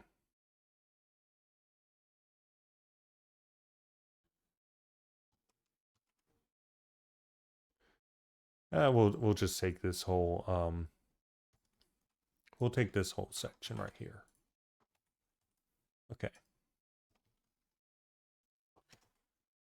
All right, so the program will be abandoned at periods of defeat by the vast majority of the proletariat, but a minority section will stick to it and analyze history in order to improve the program without abandoning it. This requires the attack of all those who claim the Marxist movement while not maintaining the program. Therefore, invariance of the program and thereby human nature at the given period must be maintained. Continuing. It is only by envisaging the party that one can integrate the apparent opposition between the act of proclaiming the possibility of the Communist Revolution in 1848 and stating in 1859, which is already done differently in the German ideology, that all social forms only disappear when they have exhausted their possibilities. The Communist Revolution can shorten the transitory capitalist phase from the moment when there is a development of the productive forces and engenders a class able to appropriate the human nature. Henceforth, communism is possible, laying that is not to deceive oneself on the capacity for the ruling class to resist, which can still, quote, realize something, which hinders the liberation movement because it provokes the rise of opportunism in the proletariat. Okay, so basically it's saying, hey, look, people still believe in the possibility of evolutionary socialism or whatever. The reformist, through social democracy, we can get socialism. Um, but what's happening here? Actually, that part is here, right? Exhausted their possibilities. The communist revolution can shorten this evolutionary period, or rather, the period wherein people are realizing, hey, nothing else is actually going to work rather than this. Um, but essentially, whenever the productive forces develop in society, it further pressures the bourgeoisie, who are naturally conservative in this system. Um, and therefore, because of this, their communism is possible. And yeah, but there's still this belief that, there's this evolutionary nonsense. Anyway, Marx and Engels could prepare the troops for retreat after defeat by realizing all that. All the other movements threw or throw all their forces into battle and are completely destroyed. Is this dialectical vision that gave birth to our historical continuity? See, on the question of what may be called anti-fatalism and anti-activism of the Lying Theses of 1926. In any case, now that we have arrived at the point indicated by Marx when the social form had exhausted all its possibilities, these for a large part of the world, we greet the joy of the great movement of expropriation which develops on a worldwide scale, because the greater that grows, the greater the possibility of reappropriation of human nature, the more real communism is. This was written in 1961. Yeah, this didn't carry out at all in the slightest. You guys completely failed utterly on all counts to take advantage of any of the developments. And you can't blame it on the Soviet Union or anything either. Because if it is true that's the case, that, this was at the time where I think Brezhnev was about to come to position. Khrushchev was in position right now. But think that Brezhnev was pretty soon up here, right? And I mean, there's also China, I guess, but China, I don't think that these guys really particularly disagree with them. Um, at least early China. I don't know. This doesn't really carry out. I don't think that the program was rediscovered, and that this minority managed to, through the natural trends of the proletariat, put itself out there. Anyway, function of the party form. The function of the party derives from the struggle in contemporary society and from the description of communist society. First, the organization of workers, organization of force, and the use of violence. Quote, the political movement of the working class has as its ultimate object, of course, the conquest of political power for this class, and it naturally requires a previous organization of the working class developed up to a certain point and arising precisely from its economic struggles. Quote, on the other hand, however, every movement in which the working class comes out as a class against the ruling classes and tries to coerce them by pressure from without is a political movement. For instance, the attempt in a particular factory or when in a particular trade to force a shorter working day out of individual capitalists by strikes, etc., is a purely economic movement. On the other hand, the movement to force through an 8-hour, etc., law is a political movement. And in this way, out of the separate economic movements of the workers, there grows up everywhere a political movement, that is to say, a movement of the class with the object of enforcing its interests in a general form, in a form possessing general, socially coercive force. While these movements presuppose a certain degree of previous organization, they are in turn equally a means for developing this organization. Quote, where the working class is not yet far enough and advanced in its organization to undertake a decisive campaign against the collective power, that is, the political power of the ruling classes. It must at any rate be trained, for this by a continual agitation against this power and by a hostile attitude towards the policies of the ruling classes. Otherwise, it remains a plaything in their hands. This is from Mark Sibolt in a selected correspondence.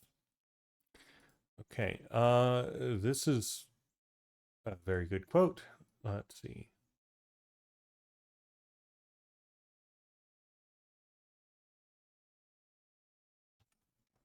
We're going to add this.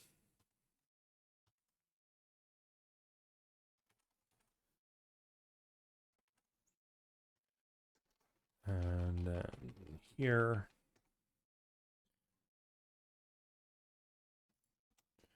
Okay.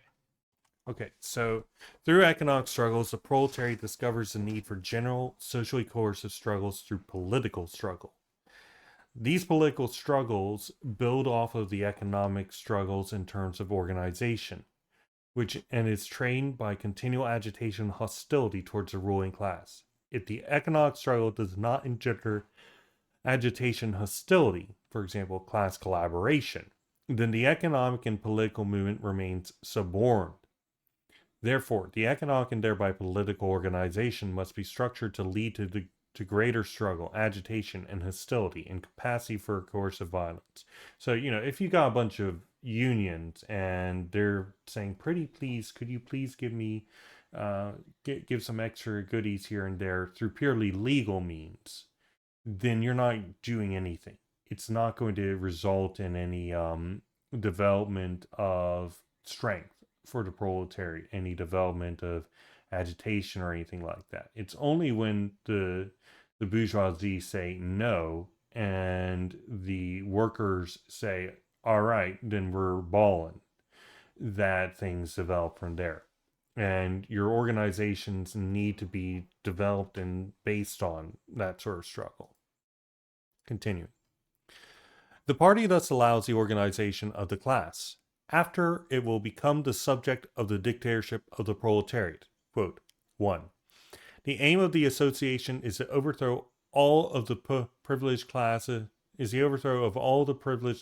and their subjugation to the dictatorship of the proletariat, which will carry through the permanent revolution until the realization of communism, the ultimate form of organization of the human family. 2.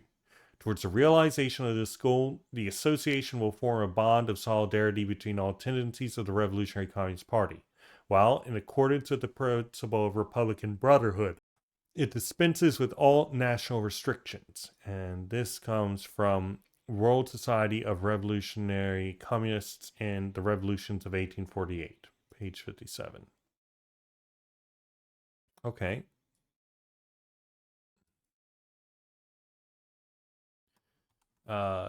Real quick. It is this dictatorship which allows the destruction of the bourgeois state, which impels the social formation. See Engels and Anti-Düring. This dictatorship is historically necessary and thus, quote, free.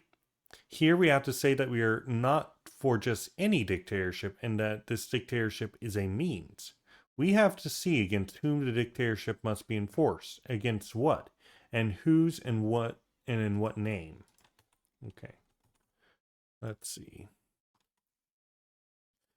I'm going to add this. So the aim of the party, it says association, but I think they mean party here. Is to overthrow all the privileged classes and produce a dictatorship of the proletariat, thus subordinating them. The dictatorship will carry out the permanent revolution until world communism. The party will seek solidarity with all the tendencies of the Communist Party and seek internationalism. Of course, all these tendencies within the Communist Party must be part of the, what do you call it, program, right? Continuing. One can say from this point of view that only the reactionary dictatorships which wish to maintain a class oppression are authoritarian because they are rejected by man, being unnecessary to its development and because they absorb the game in ways to exploit it. The revolutionary dictatorship is not authoritarian because it is accepted by man as a liberation, while this new game innovation will have an increasing tendency to identify itself with the human existence, and so disappears as a phenomena outside people. Lenin said that the dictatorship of the proletariat was that of the immense majority over the minority, unlike that of bourgeois class. Marx also showed in Capital that the latter also becomes ever more the dictatorship of capital, thus itself developing outside the class. During the revolutionary period, in fact, the revolutionary power of the bourgeoisie allowed the development of production by the destruction of the bonds linked with the existence of feudal society. Therefore, capital and the capitalists are identical to begin with, and the freedom of one reflects the freedom of the other. Afterwards, with the capitalist concentration together with the tendency for the rate of profit to fall, the capitalist tends to be separated from his having, and he, whose capital is being, becomes its property. The capitalist as a person disappears. Quote, if the crisis demonstrates the incapacity for the bourgeoisie for managing any longer modern productive forces, the transformation of the great establishments for production and distribution into joint stock companies, trusts, and state property shows how unnecessary the bourgeoisie are for that purpose. All the social functions of the capitalists are now performed by salaried employees. This is from Engels' Anti-Düring. And this seems obvious, right? The capitalists, they're the CEO. They come in, and usually the less decisions made by the CEO, the better for the company. And sometimes it's just because the CEO is coming in and they're essentially deciding an argument. There's something that's warring between things, and then they come in, they basically come in on a side, and everybody's like, okay, we're going to go with that because they're the tiebreaker. Other times, the CEO basically does freaking nothing, and they can very easily be automated. Imagine that you even need one in the first place, because you got worker co-ops with no such structure that need any capitalists like that. Technically, well, okay, I'm not trying to say that a worker cooperative is that, but they don't have that sort of structure.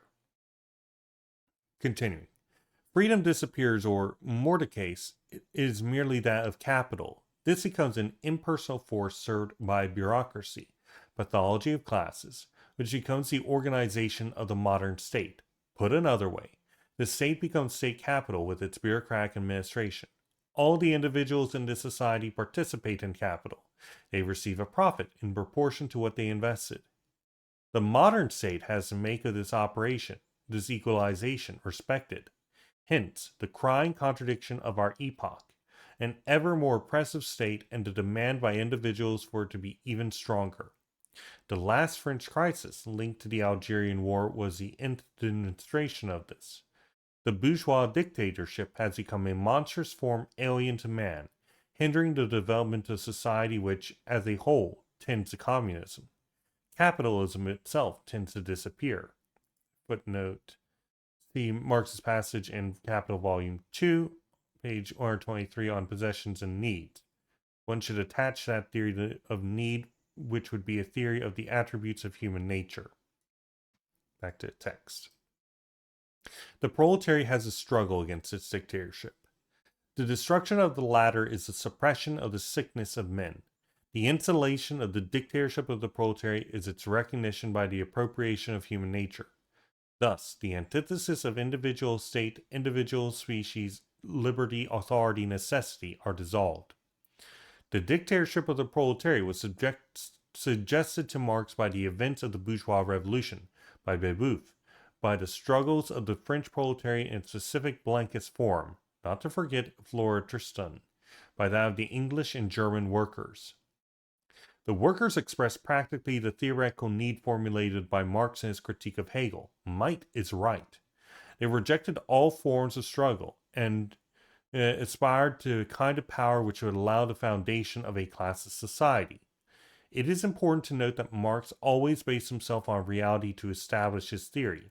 See the same process on the question of the state and the lessons of the commune. Okay, so real quick, I'm going to add some stuff to the dictatorship of the proletariat. Where's my thing? There it is. Okay, so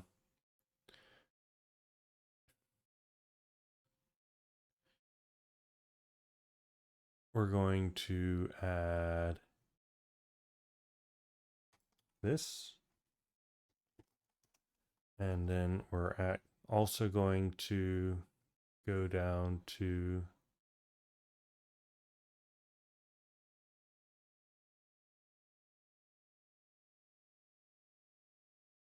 here.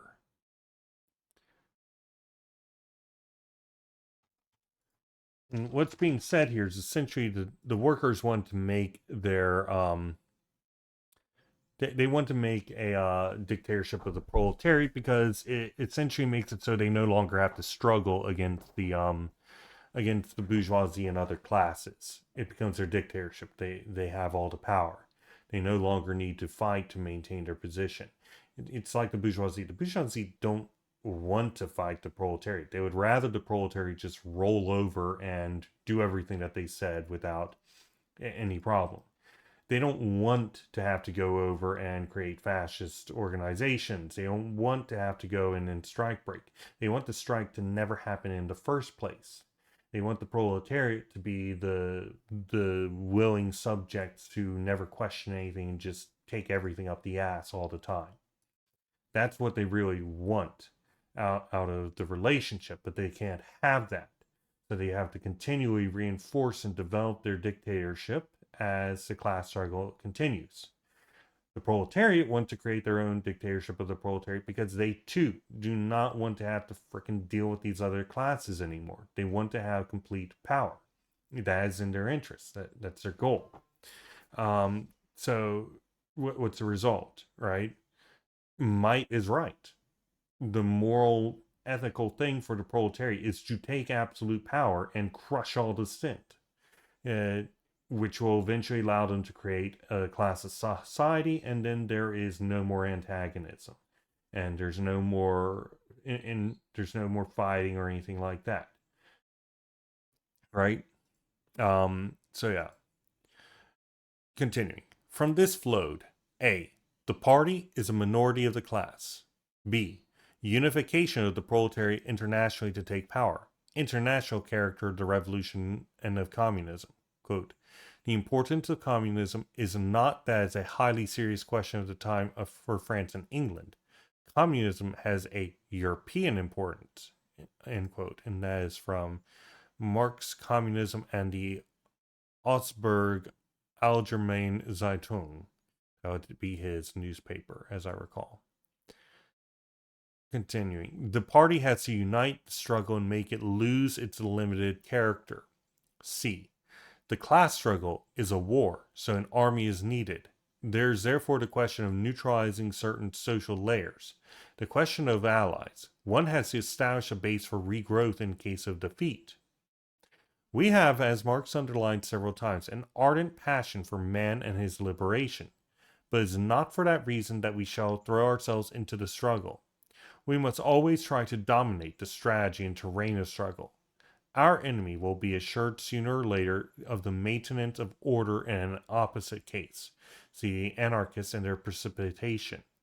For us, insurrection is an art. Okay, and we're going to add all of this right here.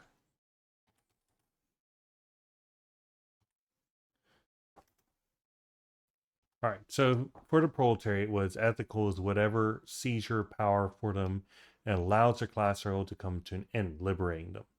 Because of this reality, it can be determined that it's both possible and necessary that the parties are a minority of the class, and the proletariat needs to organize internationally to take power because the class struggle is international. Basically, we have to fight them on all terrains. I understand it is a war. We are at a class war. And in a war, especially as a nation or peoples that are being invaded, Is there any conditions where it's immoral to defend yourself using whatever is necessary to do so? Sometimes there's some things that would be considered war crimes, chemical weapons and stuff like that. But, when the alternative is being conquered and turned into, meat grinder or whatever, because genocide on the proletariat is pretty common, right? Pretty much anything goes in such a situation. Anything is moral to save oneself from slavery. So, if we understand the class war as a war, right? That means that the goal is for the proletariat to win the war, to actually win it, not just continue it forever, not just bow down to their masters. It's to seize power. It's to create an army and develop tactics for that army, uh, conditions for retreat. You have to figure out the strategy and terrain for struggle. You need to reject anything that would give the enemy, the bourgeoisie, more easily ability to engage in the struggle, right? Just basic military tactics. Do you leave your hilltop where you are embedded within, you got your guns pointing out? Do you just leave it because it's like, oh, well, people don't like sitting in there all day? No, you say you fucking sit tight, you put your weapons out, and you defend the point so they don't take it and hold that point while you're sitting out in the mud and being like, oh, I wish I hadn't left the cozy bunker. I wish we still had the bunker and we didn't have to charge this bunker now. The insurrection is an art. It's the art of war. You have to say the tactics, the stratagems, the goals and objectives of the terrain at any given time. And you have to know the enemy and you have to know yourself. You need to understand what are the territories of the battle or whatever they're called. Where are you fighting in the proverbial desert?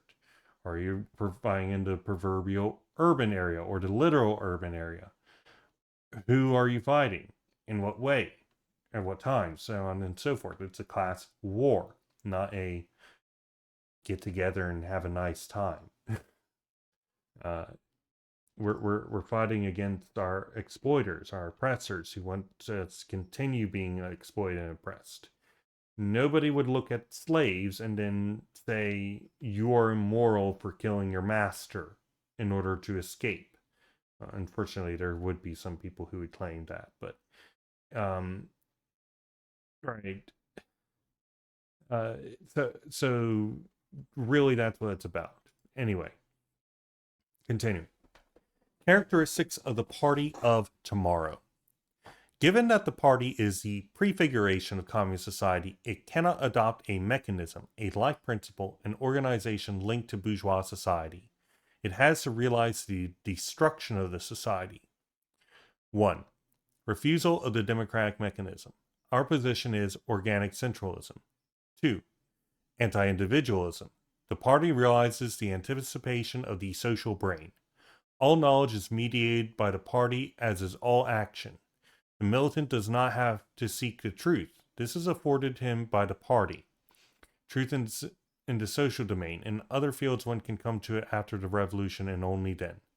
Tendency to realize social man. So I want to remind everybody with Che's discussion of individualism, wherein essentially individualism is achieved in and through society, right?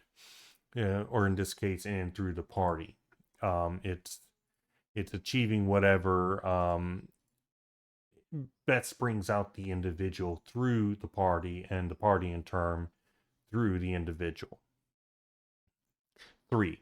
Refusal of any forms of mercantilism and careerism. The relationship between comrades, their manifestations must be inspired by the comments of Marx on James Mill's book.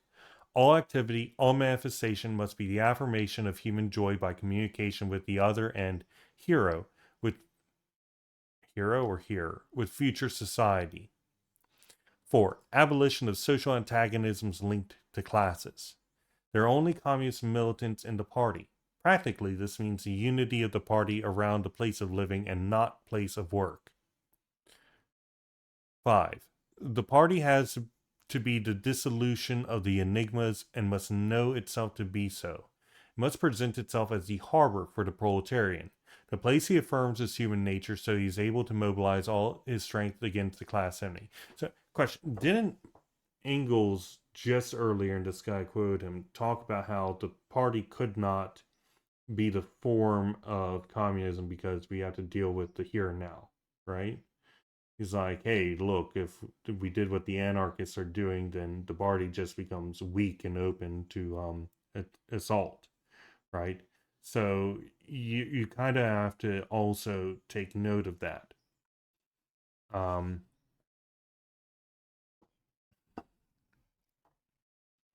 Because, I don't know if human nature also involves, war, right?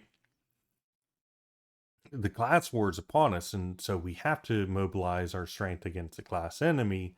But I don't know if the Gemenwesen is class war.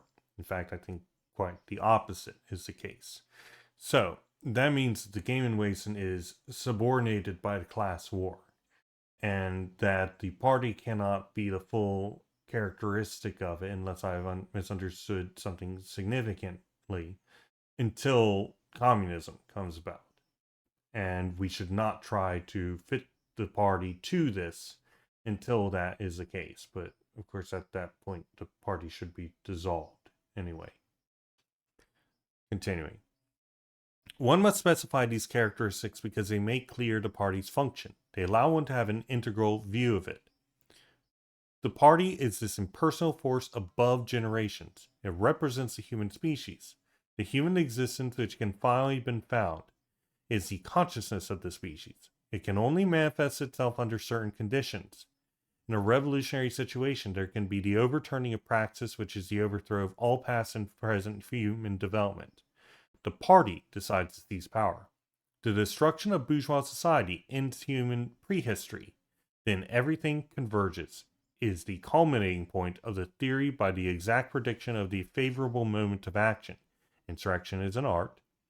The two phenomena are summed up. Is the consciousness of action which appeared consciousness before action. So this would be the reversal praxis, I assume. Okay, so we're going to take this.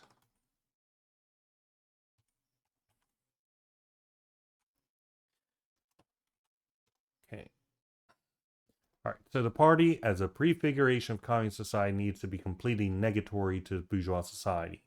This involves a refusal of the democratic mechanism for one which fits the Gemenwesen. 2. Anti-individualism, which expects the development of the social brain, which accepts knowledge and action as mediated by the party. Individualism occurs in and through the party, in the interests of the whole party, which allows for the full activity of the individual.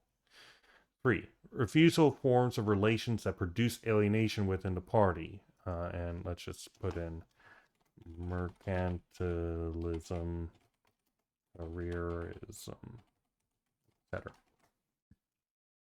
Equalization of all within the party, regardless of their mechanistic class character, as communist militants.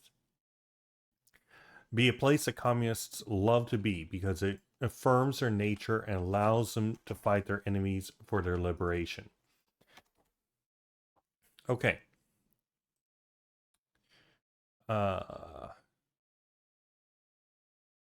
Marxism is a theory of human action, a theory of the production of consciousness. So it is also a reflection of this action. On this praxis, so is consciousness of this action. It is thus produced consciousness. It is the absolute truth of this consciousness. Milan meeting in 1960. Consequently, we can say that as a guide to action, because it is the organic reaction of the proletariat, subject to history, a guide to human action leading to the liberation of man, towards his consciousness, towards communist society, is the guide to human emancipation. Postface, January 1974. So this is many years later. From the party community to the human community. This text was published in 1961 as the Report to the Internationalist Groups in France. It was not the contribution of party militants because, at that time, the small organization originating in what is called the Italian left did not really see itself as a party on an international scale. In fact, the text was the work of two people, myself, this would be Camatte, and Roger d'Angeville. It is an example of what Bordiga called a semi-finished work, because it had not been fully edited. I can tell, given all the misspellings. Anyway, originally it was to have been an expose from. This is also poorly edited expose for the Rome March 1961 meeting. Since I was unable to be there, I wrote a text, but lacking the time, I resort to a condensed presentation of some points, often only listed, to give an impression of the work's totality. Due to its numerous aims, this text could only be dense and sometimes involved, often laconic, because I wished, 1. To deal with the question of the party, in specifying its different moments, and especially to define the future party as it could be, which was connected to the idea, to be demonstrated that the party arose spontaneously, thus trying to supersede the spontaneity consciousness opposition, and above all that consciousness coming from outside an immanent consciousness often reduced to spontaneity. 2. To present to the left in its originality, to divide it from Leninism and Trotskyism, to make a real break with the Third International. 3. To lay the foundations of the anti-mediatism and anti-activism of the left, to augment the invariance of the theory of the proletariat. 4. To approach the analysis of what I consider to be the fundamental relations that of the Gemeinwesen and the human being. Être humain. It was Bordiga who wanted the text published. Once it had been printed, even in its imperfect elliptic and sometimes defective style, the die was cast. One no longer needed to envisage its modification, but to consider the investigations that it contained. One had to go on from the sketches to exhaustive explanations. This did not happen throughout the party because, in fact, the text gave rise to an intense opposition inside the current of the left. The attempts to impose it were met with only a feeble echo, but it existed, which allowed a supersession of the whole question of the party. Thus, there is a meeting in Marseille at the end of 1962 with a section dealing with the, quote, three internationals. I was hoped to clarify historically the life of the class and the party as had been sketched in origin and function. This did not occur, and did not supersede the level of generalities. The essential arguments developed during this meeting were published in Invariant, number 6 of La Révolution Communiste, blah, blah, blah. The work on the democratic mystification began in 1962 and was approached at various party meetings from then on. It was also in the same perspective. Again, there was but a weak echo. Only a few, including Bordiga, agreed that the job should be done. The theses and invariants, see the democratic mystification, provide the essentials of this work. In B, I don't know who this is. The schemes are Bordiga's, but not the commentaries underneath them. Yet we did not define an important passage written in 1964 commenting on Marx's contribution to a critique of Hegel's philosophy of law, a preparatory work for the study of democracy. We do so here because it illustrates well our position inside the organization. Okay, I think that this is a section where I was like, this doesn't actually follow. Right here from this flowed. Okay, so, quote, all the other state forms are definite, distinct, particular forms of state. In democracy, the formal principle is at the same time the material principle. Only democracy, therefore, is a true unity of the general and particular. This would be footnote J. Okay, in collected works. Quote, for there to be democracy on a large base, men have to be on an egalitarian basis. They must be reduced to approximately the same substance. The human species is unified by the action of capital. but still object and not subject. Hence the bourgeois limit to historical social development. The democracy form of organization can be useful for humanity reaching this stage. Humanity tending to its unification can still have an external being, as a prisoner alienated to an economic form. The society tending to give it its real being, communism, cannot be democratic. Okay, so basically it's saying because communism will liberate the individual to be fully, you know, an individual and not equated to everybody else through their collective labor or whatever, or their class character. Therefore, democracy cannot happen. Um,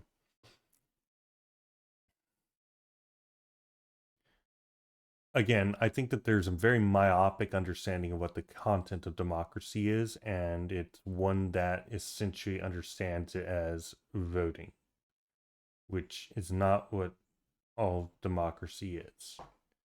Um, if I replaced the word in democracy as from demos as in people to like humanos, so humanocracy, like all individual humans, but they all get to have something to say in their gaming ways. And would that make things better? Would a little switcheroo in the words make things a little better when talking about communism? Maybe, I guess. But I don't really exactly see the point. Um, Now, it's certainly true that the current formation of democracy, which is not, in my opinion, democratic at all, essentially equates everybody and assumes them the same on egalitarian scales. But, you know, that's obviously not the case within capitalism or any class society, and that includes the dictatorship of the proletariat. Um, just because more people are in position of rulership does not make it any more democratic than the democracy of the Greeks, right? Which is the democracy of the propertied, land-owning, slave-owning men within Greek society. Um, right. Just adding a couple more people to that, let's say they allowed women to vote, wouldn't make that a democracy.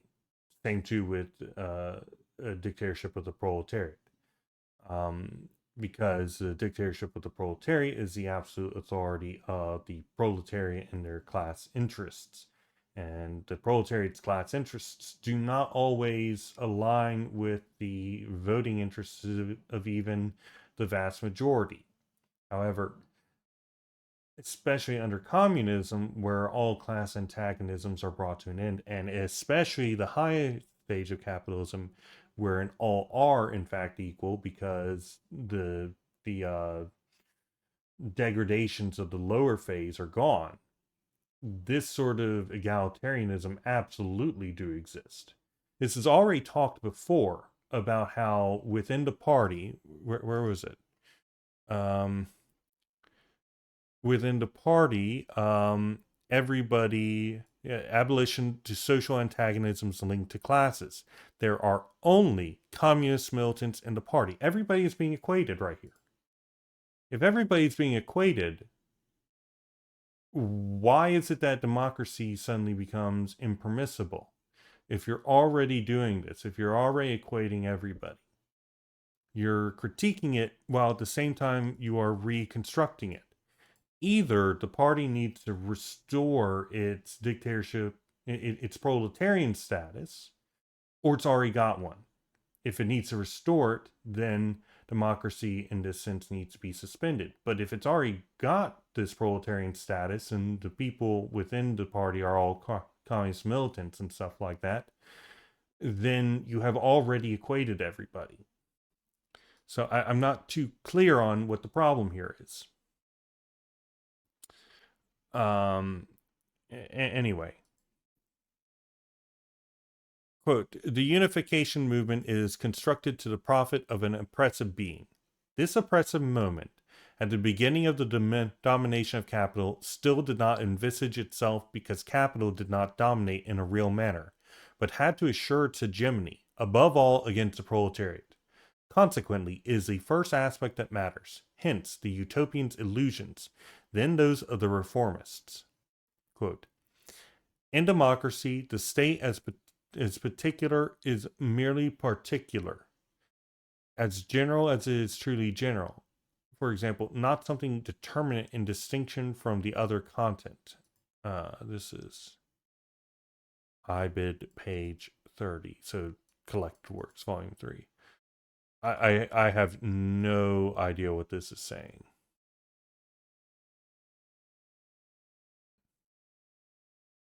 Freaking Hegel. Okay. I'm just going to skip that. Quote, this is fully verified in present day society. It is a limit. The state is the universal concrete. It is society because society has conquered the state. It models the state in its image.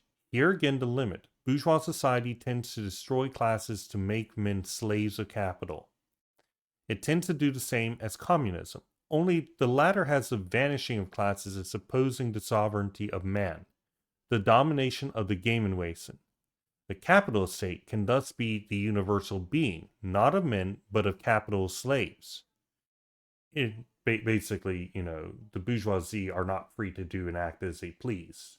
Rather, the demands of capital move them. So remember that the bourgeoisie are not anymore, they're more free than the proletariat in particular ways, but they are certainly not free. Continuing. It is no longer true for the whole, for the basis. The question of the link between state and society is mutatis mutandis.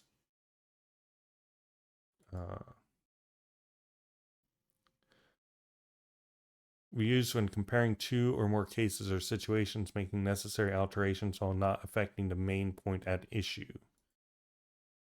Okay, things that have to be changed, that have to be changed. Things being changed that have to be changed. Okay. That have the link of the party and the class and, later, the whole of humanity. Capitalism tends to resolve the question by making the state a social force, society alienated to capital, which dominates men. We therefore have to specify this movement of unification which supposes a parallel and a concentration of consciousness. Thus also as a corollary, the question of the link between the united masses and its consciousness, between the class and its social brain, the party. That is the great question asked by the philosophers, for example, especially Hegel, who posed it clearly and plainly in his philosophy of the state.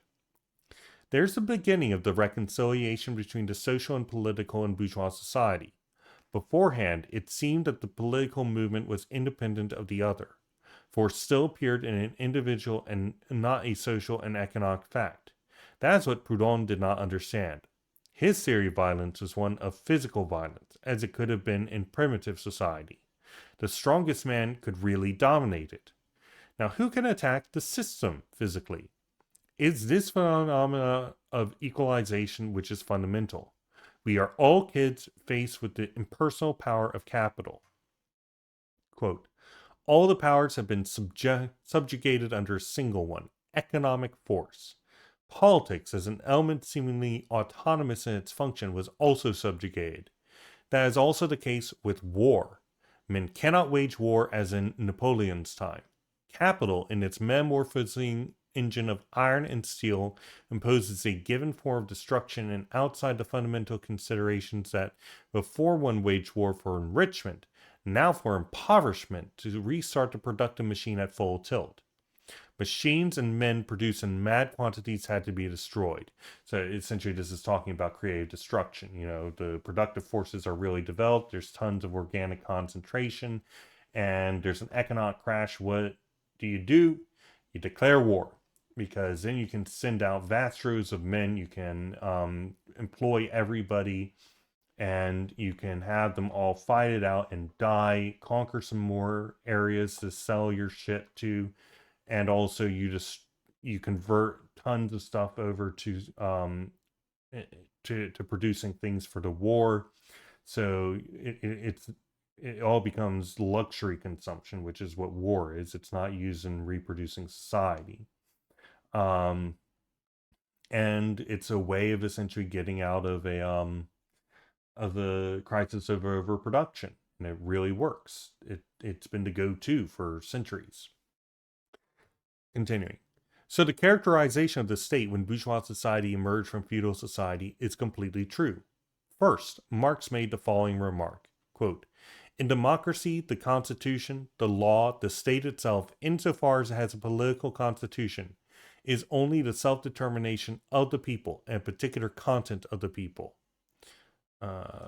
Footnote, the Civil War in France, in the First International, and after.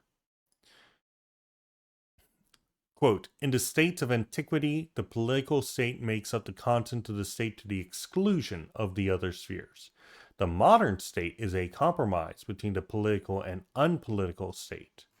I guess that means the economic. This is the fundamental characteristic of a society where capital dominates formally, a period when it tends to use its political power to ensure its domination, to make it a social domination. The bourgeois revolution is a social revolution with a political aim. It also tends to assure its political domination by a social force. It is simultaneously the end of politics. The question of the relationship between men, their organization, and domination is resolved by an external being, capital. So far as capital has not yet assured its material and real domination, there is an arrangement between political and non-political states. There is also an arrangement between form and matter. Hence what seems paradoxical. Democracy, which ought to be realized for man, is realized by excluding man. That inevitably happens while democracy supposes a domination, a dictatorship, and a base as large as possible. So this is talking about the alien mediator, that is money. It's talking about capital as essentially the dominating force that nobody has any real control over, but maintains a position. The market is doing such and such. Oh, the president can't do whatever because otherwise the market will get angry. He can't raise taxes on the wealthy because then the market will do all sorts of terrible things. Oh well, if he allowed an increase in minimum wage, then oh no, right? So you have this distinction, right? You got your political and non-political state. You've got you've got your economy going in, and it's dominating the political state. It's a social relation that's going in, and it's not giving one whit about the power of individuals. Um, it's it's a system, and the various politicians are just going in and maintaining it. They're cultivating it, and they're effectively slaves of the system in their own right.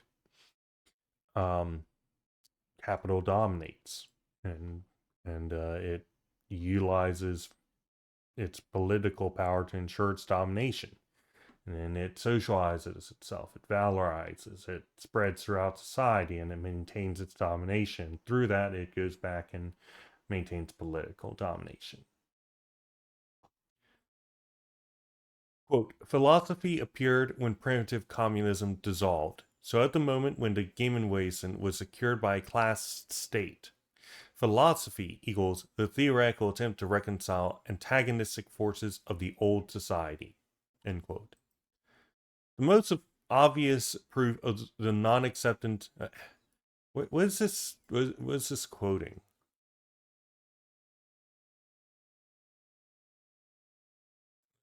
Let's see. Is he just quoting himself?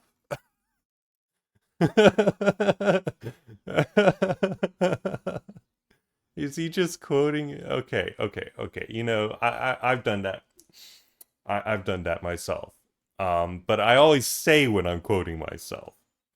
All right. Anyway, the most obvious proof of the non-acceptance of the various analyses, all having the central point of the rejection of democracy and the affirmation of the needs for a new community, lay in the debate on organization, which became very acute in 1964. Then some comrades, some of whom later published Revolution Comunista, but this also applies for the small group publishing Ottobre Rosso, believed that the party ought to intervene mere actively in the struggles which since 1962 in Italy had attained a certain importance. They saw the cause of the incapacity of the party to intervene in the struggles in its way of life, its organization. That is why they proposed the abandonment of organic centralism, actively supported since 1952, and its replacement with democratic centralism, and they preached anew what is to be done. Bordiga reacted strongly against this tendency and published notes for the theses on the organizational question. Florence meeting a particular date. These were accompanied by texts elaborating the definitive theses, fundamental texts, suitable for showing the invariance of the position entitled Contribution of Our Present Post-War Movement to the Organizational Question. Origin and function was included among them in the sections Why the Party Never Disappeared, and the bases of the future party were reproduced. This meant that Bordiga still agreed with this text and implied that the comrades trying to continue the task undertaken with him were to carry out their researches. This is why I wrote a letter to Bordiga and letter dated 27/12/64. Hold on. Okay. Is this stuff later consideration? Theses on historical duty. Okay. I don't think that we have this in our reading list. Notes for the theses. Bordiga. Or maybe I do have it.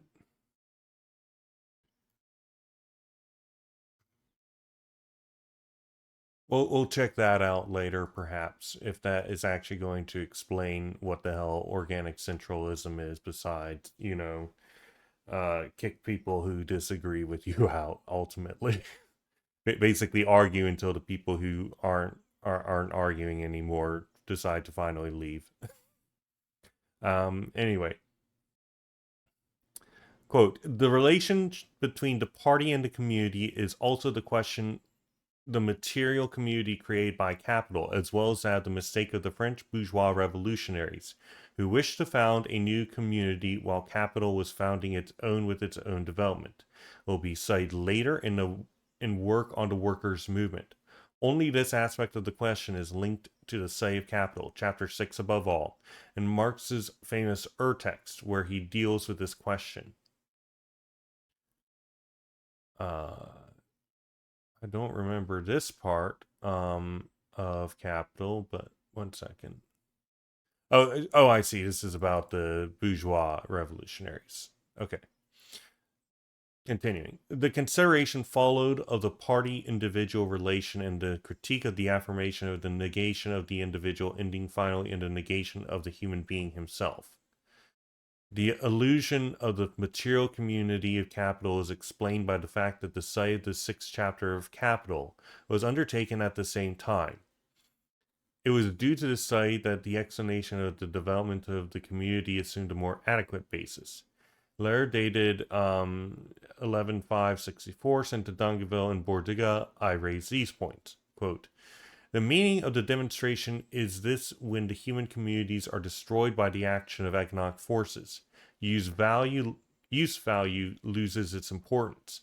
Usefulness of the product disappears to be replaced by exchange value. Production was for man in primitive society. After, it was for wealth.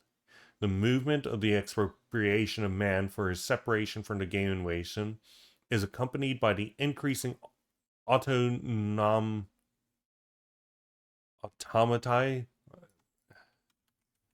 automization. Yeah, it's got to be autonomization of exchange value. There's so many misspellings in here. It's probably because it's a translation, but I don't know. Here, Marx analyzed the passage to capital as the passage to the complete automation of exchange value. Quote, money which results and autonomizes itself, Versobla, German, from circulation, which perpetuates and valorizes, reproduces itself, is capital. Money has lost its fixedness in capital and has become a process from being a palpable thing. This is the Urtext in the Grundrisse. Marx has shown how capital became an impersonal being. It is also important to note that Capital Volume 2 begins with the metamorphosis of capital. It is no longer a matter of the commodity circulation process that is formal. It is a question of the metamorphosis of the same being. He then indicates that capital is the result of a long process, and he makes the essential remark. Quote, one sees at this turn point in what way the dialectical form of exposition is correct only if one knows its limitations, Grinzen. End quote. That is, one has to know the pre-capitalist forms of production in communism. Thus, Marx described communism and, more immediately, the ultimate forms of capitalism. It is just these forms that we try to evidence in trying to see how commodity capital presents itself. Capital absorbs the real non-capitals of labor. To do this, labor has to lose its concrete character. So, like a tailor versus a weaver, just to remind people. Its use value for man and becomes use value for capital. All human labor, which is synonymous with exchange value. All human labor has thus to become abstract. Here we find again in another form what Marx said in his critique of Hegel's philosophy of the state. Capital is the negation of value because it is its own affirmation. It is its valorization, its reproduction on ever-increasing scale. Capital is the negation of value.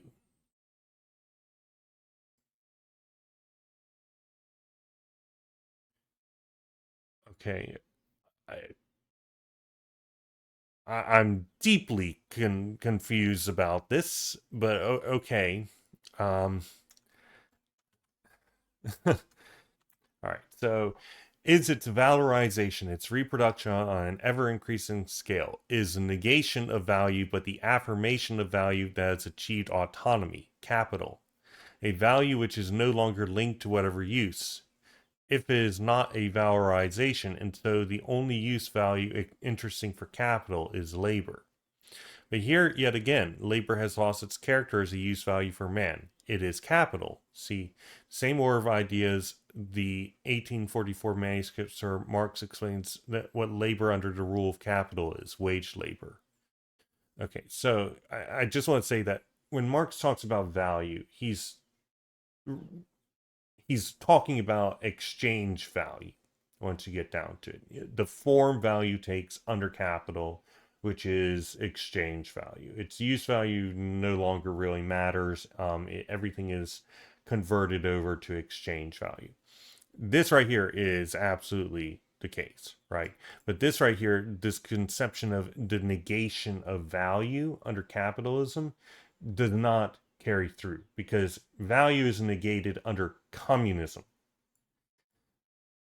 Clearly, he's saying, hey, value is negated, but then affirmed when it has achieved autonomy as capital, when it's reproducing itself. So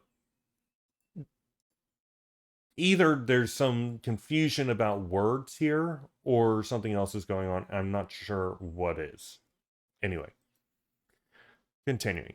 Thus, labor is originally an activity of man allowing him to exploit the land. All the later social forms interpose an intermediary between land and man. Capital does more. It makes man a source of wealth. It inverts the phenomena. Man is like the ancient land from which all products necessary from life are taken. Capital draws life from that, exploits it just as man exploits an iron or mine. This is therefore as appearance of an impersonal being that capital originates. Quote, they, for example, individuals, do not have any relations between themselves from the point of view of organic social metabolism, which develops in circulation. Without this objective meditation, that is, commodities, this exists solely as reified, one for the other, something which is finally developed solely in the money relation. Reified, what's his name, talks in great detail about this, but I'm not confident that I can make something that's abstract more concrete or real, right?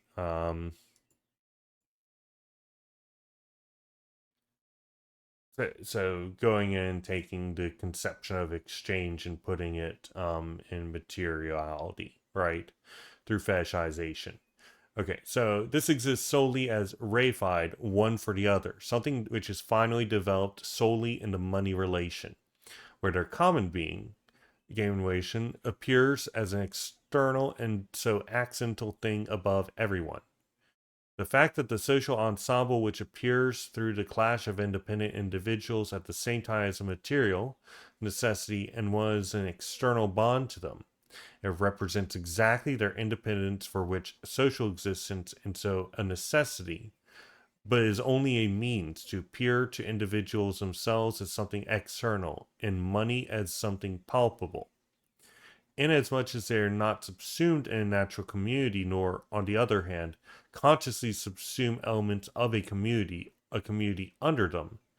This must be made this must be by comparison with them, by comparison with independent subjects as something reified, likewise independent, external, and accidental.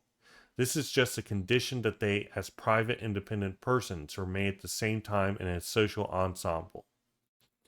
And then now, so that's the end of that quote.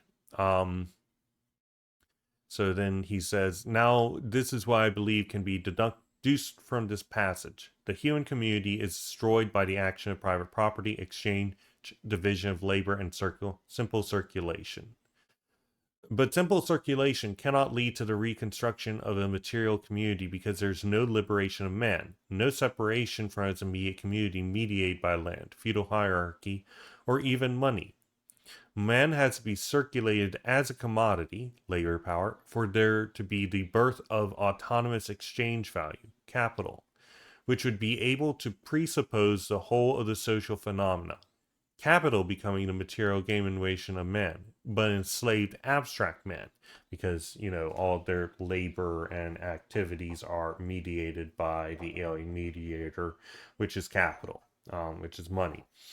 Um, so essentially, you've got it's the distinction between the true community and what we have now, wherein capital is this incredibly limited thing which is only interested in very specific things for its own reproduction, which subordinates humans to continually reproduce it. Um, with no thought of their own, as opposed to a true community of humans wherein humans actively with their own self-conscious go in and take charge of their future, have complete control over their circumstances, where they manage their labor, where they decide what they're going to do with their lives and so on and so forth, right?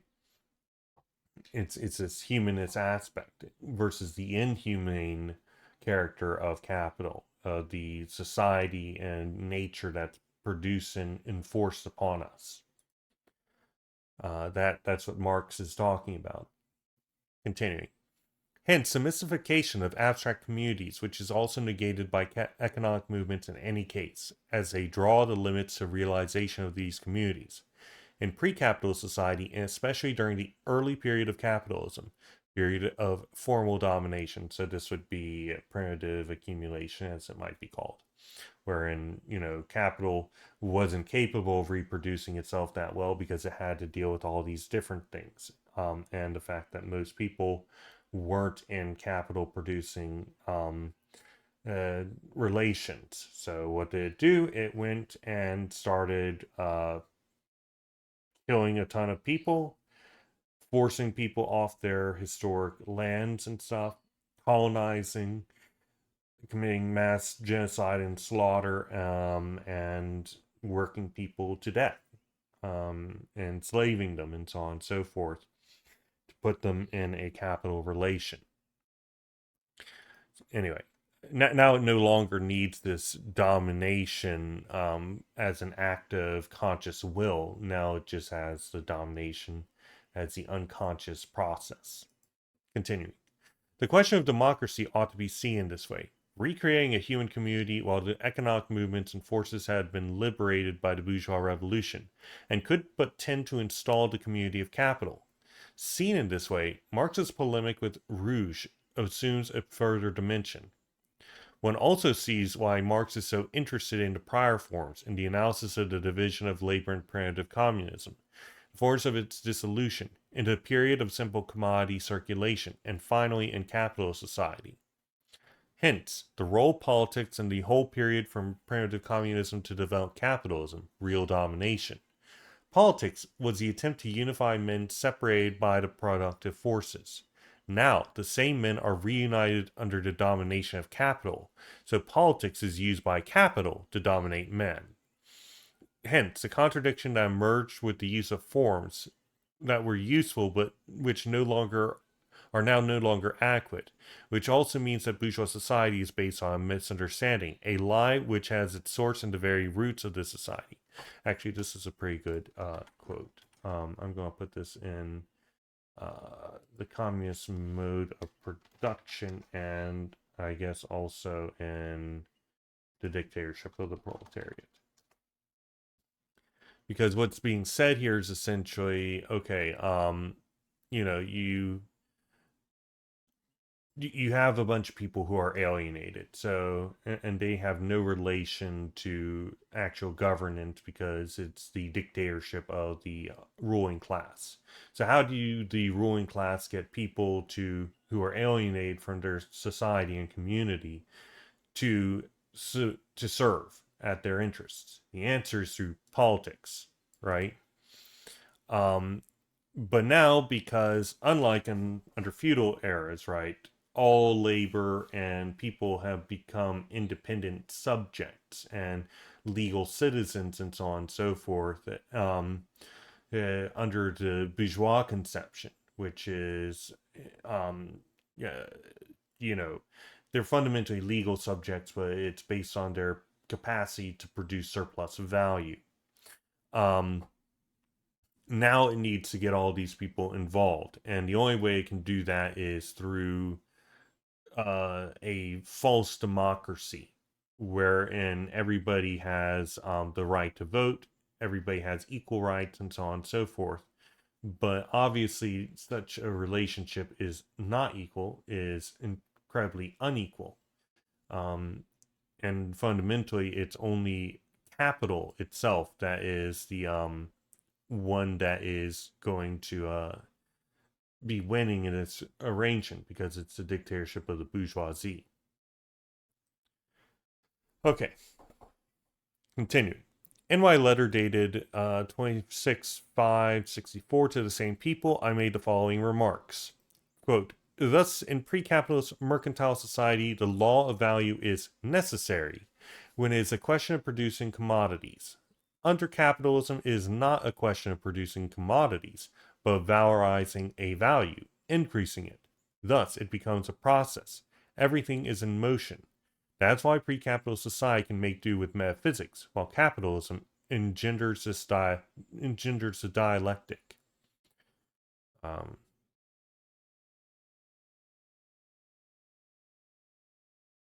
but even this was in motion too. Even if it was, there was no one-off production of commodities, right? Um, so I don't know if this carries through, and indeed, everything was in motion in pre-capitalist society as well. It's just that it wasn't producing commodities. It was producing whatever the feudal mode of production was producing. It was certainly reproducing class relations. I can tell you that much. Anyway, continuing. The same things are always underlined, as to with the expose of the French workers' movement of the Versailles meeting, July 1964. But this encountered the same opposition, more often passive than active. The account of the meeting was only published in French in 1971 in the Invariant magazine. Let us return to the question of the party to state at the time the formal party was seen as having to be the party community, as by definition it could only be the realization of the historic need, which then was defined as being that of the proletariat, realizing the human community. Okay, so basically the party is where members of the proletariat go to experience living under communism, more or less, because it's prefiguring itself as a communist society. Put another way, the distinction between historical and formal party ought to have tended to lose all meaning. But such a statement implied the rejection of all discussions, often lively ones, on forms of organization and the need for leaders in them. The supporters of anarchism, in other words, this is where this trends you, anarchism, which is exactly what Engels up there was complaining about, right? The supporters of organization at any price, on the other hand, saw the debate as a choice between formal and historical party. Hence the strange, quote, specification that Bordiga believed he had to make in considerations on the party's organic activity, when the general situation is historically unfavorable, the title alone institutionalizing the difference between historical and formal party, and making supersession impossible. One also must say that since 1963, the same organization considered itself to be a party that really existed, hence the expression, quote, organic activity of the party, end quote, in the clear context. The specification was Theses 12. So, I don't see how anything that was just said resolves this above problem. I don't see how any of this resolved the problem. And I read earlier the where was that? Didn't we read that? No, that's coming up in the future. Never mind. Okay. What else am I confusing with? I don't know. Anyway, I don't see how this is fixed by this, but let's see what it has to say for specification of Theses 12. Quote, this distinction existed in Marx and Engels, and they had the duty to infer from it disdain for belonging to any formal party as they were, with their work on the line of the historical party. Thus, no militant today can, however, conclude from this that he has the right to choose to be in line with the historical party and to ridicule the formal party. It is not that Marx and Engels were supermen of a type and race unlike all others, but one must understand that their proposition has a dialectical and historical meaning. Marx said, party in the historical meaning in the historical sense, and formal or ephemeral party. The first notion contains a continuity, and hence we derived our characteristic of the invariance of the doctrine from the time Marx formulated, not a genius invention, but as a result of human evolution. Is he saying that Marx was a higher stage of evolution? I'm some of this writing, yeah, it can't be. No, I don't think that this is a translation error. I think that this is essentially them covering their ass. As usual, they're making arguments I'm not necessarily in disagreement with, but the way that they're making their argument, the way that they're coming to the conclusion is bad. It's just really freaking bad, which is a common thread with this stuff. It's like, okay, I understand what you're saying, and I understand why you're saying it. It's just what you have said is pretty clearly fucking stupid. And I wish that you hadn't said that. I wish that you'd gone to your conclusion so I didn't have to deal with all the crap that was before that. You already write like a windbag. Anyway, but the two concepts are not in metaphysical opposition and would be foolish to express it with the little catechism. Cold shoulder the formal party and go instead for the historical one. I wish that would specify what they mean by historical versus formal party. Probably they mean formal as in it's like, okay, we have, well, it's exactly what I've been saying. I'm on the side of the historical party, or the formal party or whatever, where I'm like, hey, look, the system, the party, we know it's a freaking party, therefore it's going to have particular things that make it a party and not some other kind of organization. So we can say universal things about party organization that make, because if it's a party, it is organized as a party and not like, say, a union or a workers council, right? um and in addition, the historical one is probably like the prefiguration, if I had to make a guess. But prefiguration is actually formal, isn't it? Because it's like, we know what communist society is like, and we're trying to make the party be organized to represent that. Well, that's kind of formal thing now, isn't it? Anyway, I, I don't know what they mean here. But they're saying that, hey, these aren't actually mutually exclusive. We'll see. Continuing, when we deduce from the invariant doctrine the conclusion that the revolutionary victory of the working class can only be won with the class party and its dictatorship, and guided by Marx's works, we state that before the Revolutionary Communist Party, perhaps the proletariat was a class for bourgeois science, but not for Marx and us. The conclusion to be deduced from it is that the victory requires a party deserving simultaneously the title of historical and formal party. That is, the victory requires that the reality of action and history have resolved the apparent contradiction and has dominated a long and difficult past through historical party, thus as a content, historical invariant program, and contingent party, thus as a form which acts as a force and physical practice of a decisive part of the proletarian struggle. This didn't actually explain anything. It doesn't explain anything. It just said do both.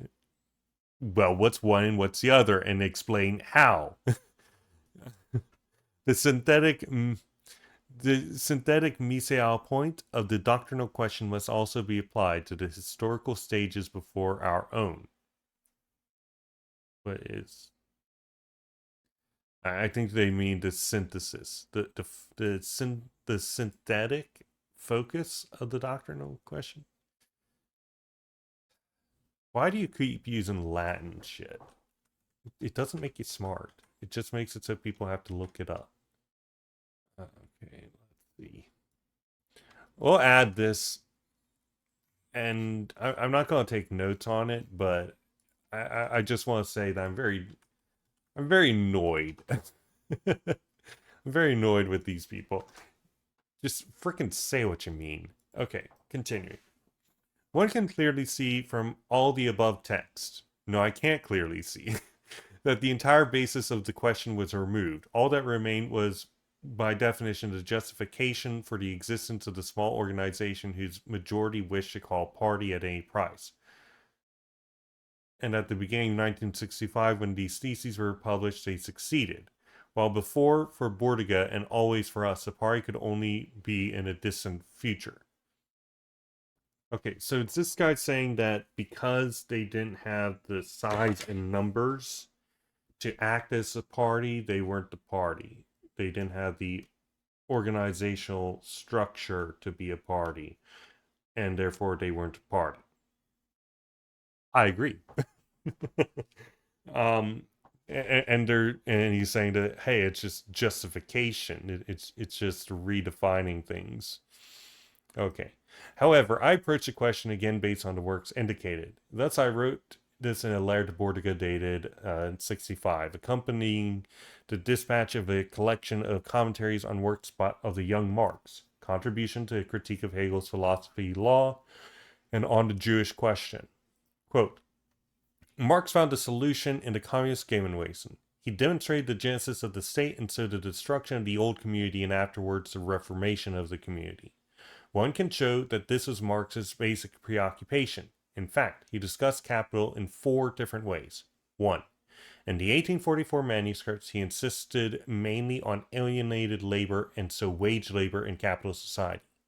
2. Contribution to the critique of political economy. He started from the material relation, the commodity, then capital. The conclusions were the same, only Marx wanted to show how the social process was actually produced and how it occurred in man, the various economic schools. So a double plan, on the one hand purely economic facts and historical considerations on the other. 3. Forms which precede capitalist production. In the first 2 texts, he tried to see how the wage labor had been produced, how capital constituted itself. The difference between the 2 works resulted from different central points. The alienated wage labor and capital. Here, Marx explained that capital could only develop by destroying the natural community. Then one meditated by land, etc. The central point is the community. 4. The text, which is only a part of the draft of the contribution.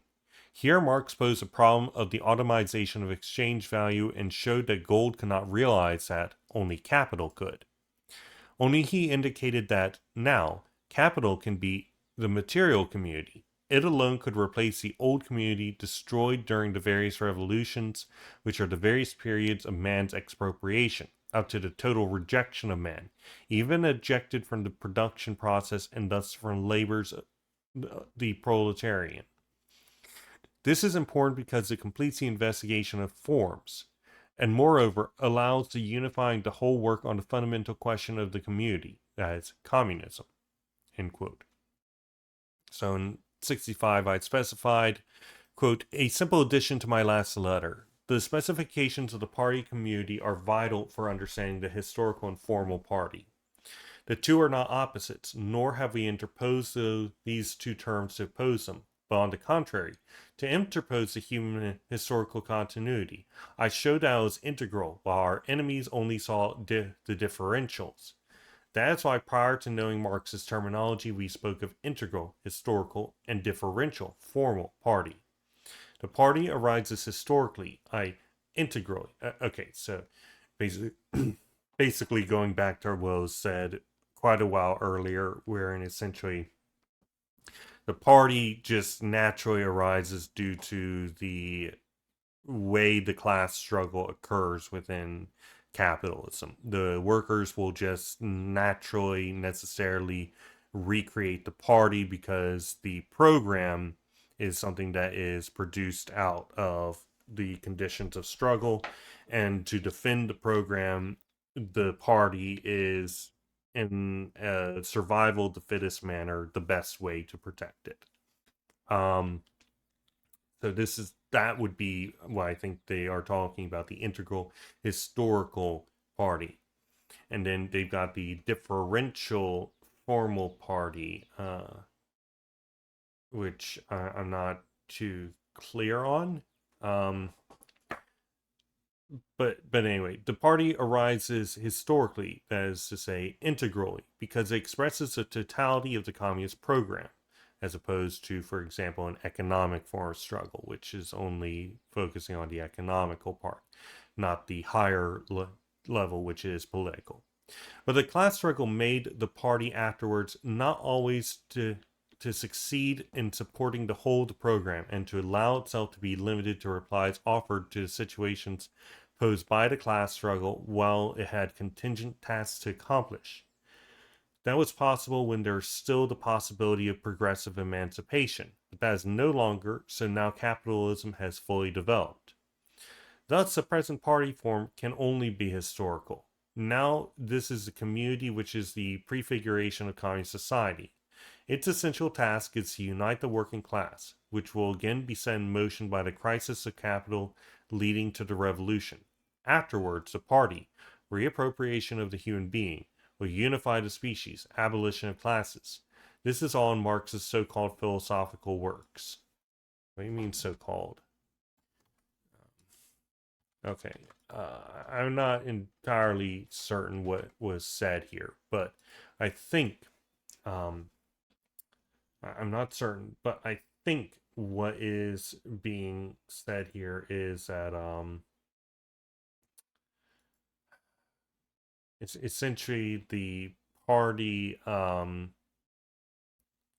arises out of struggle, and you can't go in and just create the party without that, and also the party does in fact have a necessary form because it's a prefiguration of communist society. Therefore, you can prefiguratively, without going through the struggle, make declarations about it and then organizing it on those bases. Which way? It's one or the other. Either just let it all develop purely naturally and just sit there and wait, or go in and say solid things about it and carry it out as an act of will. Those are your choices here.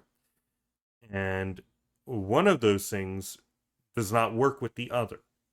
Because if you're just letting it naturally develop as a historical process, then you don't get to make declarations such as, oh, it needs to be doing this. No, you don't get to do that.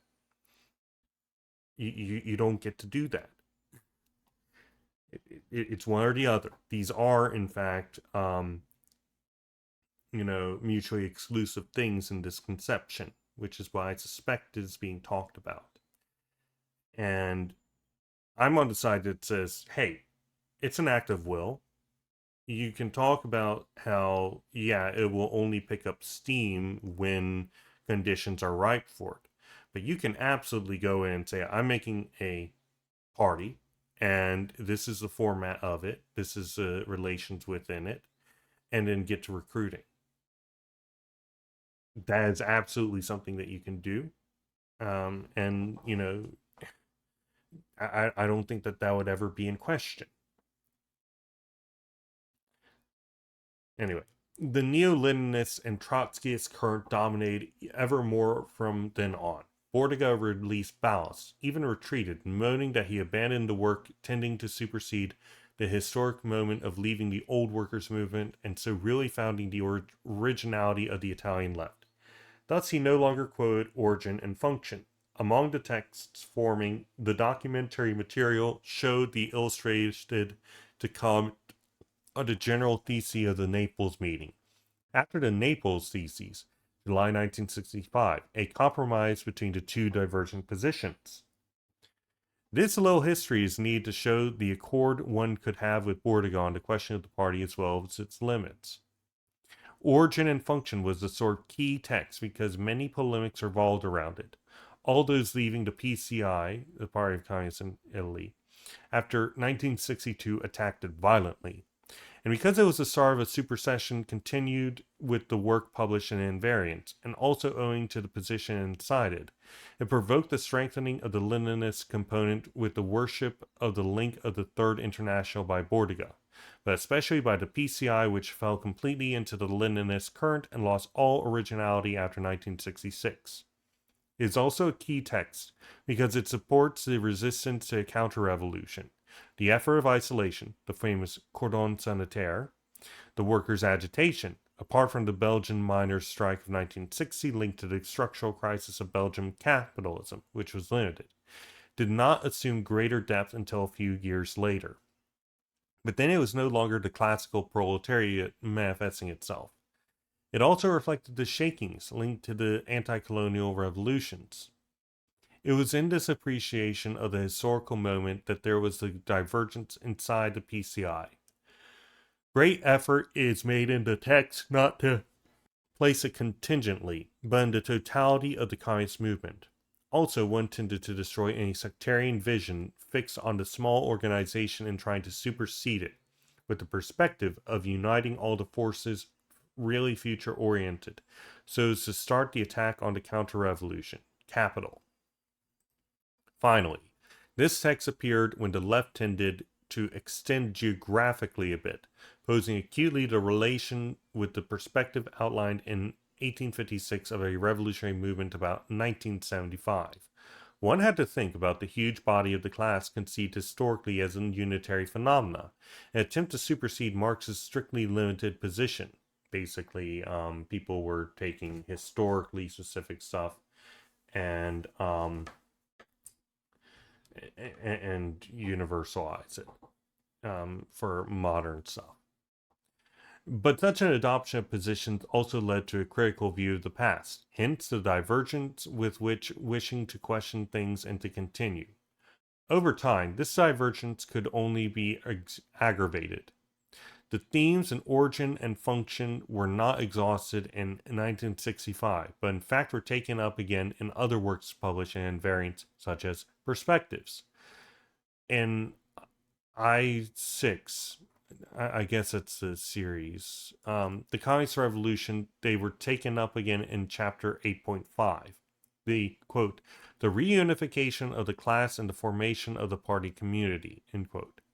One also has to specify the importance of the forecast, but this did not happen because the critique of organization founded on the analysis of the May 1968 movement led to the questioning of the way of understanding the formation of the Communist Party. This was a letter of 69, written with Gianni Colu on gangs published in Invariant Series 2, with a preface and called The Organization. Origin and function cannot really be understood without knowledge of the account of the meetings before 1962, published in Invariant Series 1, on which appeared in Bordiga at Passion of Communism. Passion of Communism? Those texts were unknown to the French public in 1968, which is why we quote them extensively when we publish Invariants. So, yeah, this is about the time that the situationists and the communizers and so on and so forth were really getting on the ground, and the French iteration of left communism, which also was quite friendly with Maoism for a variety of reasons, mostly, if I remember correctly, related to the Cultural Revolution. I might be wrong here. Was around. Might have also been due to essentially the Maoist rejection of Khrushchev.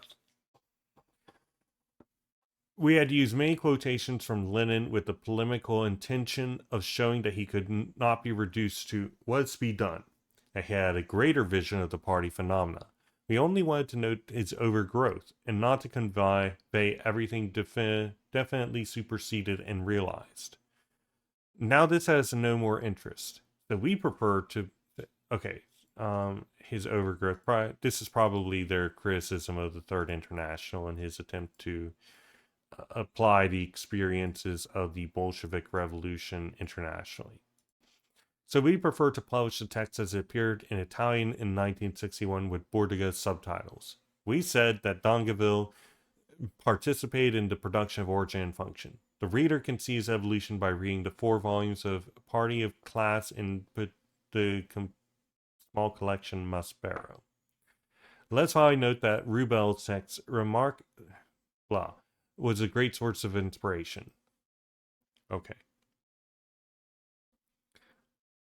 The various studies made since 1969, some of which appeared in the Invariant Series 2, have led to a total supersession of the class's position and so to any theorizing about the party. This will be shown exhaustively in future issues of the journal. Nevertheless, we have to take a position on this old text to show development while clarifying the conclusions at which we have arrived. One saw in Origin and Function, as elsewhere in Bordiga's work after 1945, that the party is always the party as it has to be. Basically, the small group had to be under extreme tension to define something, and this could only happen with the meditation of the grasping of communist society. So as soon as an element was seen differently, everything had to be changed, as the party was really envisaged through the totality. It was the same for the proletariat. It was postulated as it had to be through transhistoric consciousness, determined by an historical process, or more exactly, according to representation determined by a specific historical process. The party was conceived of as always having to be produced in its purest form. The proletariat the same being always more the true proletariat. From the brassness of 1793 through the artisanal proletariat of 1871 to the German proletariat of 1920s, the true proletariat. Here's the weakness. There is a true proletariat, but it does not have the consciousness, does not the true one. But here comes an explanation based on various theorizations of the integration of the proletariat into bourgeois society. Always a crisis destroys it, and then there would no longer be an obstacle to the proletariat consciousness meeting. Okay, so essentially they're saying that there is no pure proletariat because bourgeois society, produces bourgeois consciousness and the proletariat. And so any party that's basing itself on the on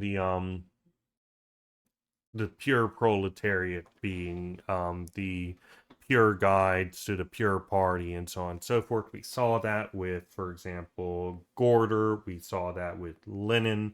We saw that with left communism. All of them were saying it. Pure party this, pure proletariat that. And then we see the rejections of the workers' positions, and then it just really swings essentially hey, look, since the party can deal with bourgeois consciousness under the correct conditions, that means that doesn't matter if your party is made up of proletarians or not, which is basically everybody prior to this agreed that you need at least the majority to be proletarians. But I suppose this comes part and parcel to the rejection of democracy, because if the majority do not need to be proletarians, then you're going to need some form of thing that doesn't allow bourgeois influences to influence the internals of the party through democracy. Because, if you have 60% which are petite bourgeois and 10% that are bourgeois and then 30% that's proletarian or less, then yeah, democracy ain't gonna work to maintain it as a proletarian party. Anyway, but basically what they're saying is, hey, because bourgeois society undergoes intermittent crises, economic ones and whatnot, at those points, the members of the proletariat gain consciousness, and there's no longer an obstacle to the proletariat developing proletarian consciousness. Continuing. This briefly is the theory of the proletariat developed by the Italian left. The crisis was one of the links of the theory with that of value. The crisis is the only true real on the basis of the law of value, which in turn is only possible with reference to man.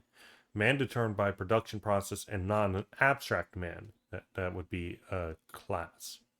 But a man who has an antagonistic determination to capital, which is opposed to him, the proletariat. Now the crisis has been encapsulated by capital, and so there appears an impasse for the two theories.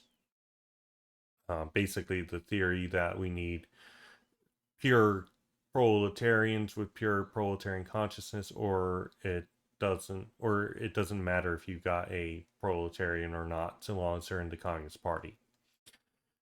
We do not wish to criticize them exhaustively. We simply wish to note the presuppositions of the theory of the proletariat and its limits, given that this theory is one of the pillars of origin and function. As was said in this text, the schema of the Communist Revolution was imposed on Marx by the observation of the course of the French Revolution. The bourgeoisie believed that it could liberate humanity. Here Marx did not make a reduction. He conceives this class in its human dimension and in its limitations. The irrefutable proof of the check was the existence of the proletariat, which the bourgeoisie theorized and avoided in preoccupying itself with pauperism and its extinction. Now, this class is not passive, it rebels. Marx saw here the possibility, finally, to accomplish the task of reconciling men by eliminating class antagonisms, because a class showed itself unlinked to any particular determination, the proletariat as negation. Also, following the Ricardian socialists, he presented this class in liaison with and on the basis of the law of value, and added that the proletariat was the class producing surplus value. But he did not stop at this discovery, and he analyzed the movement of capital and stated its tendency to integrate the proletariat and negate classes. What? However, capital produces class. That's the whole point. What do they mean negate classes?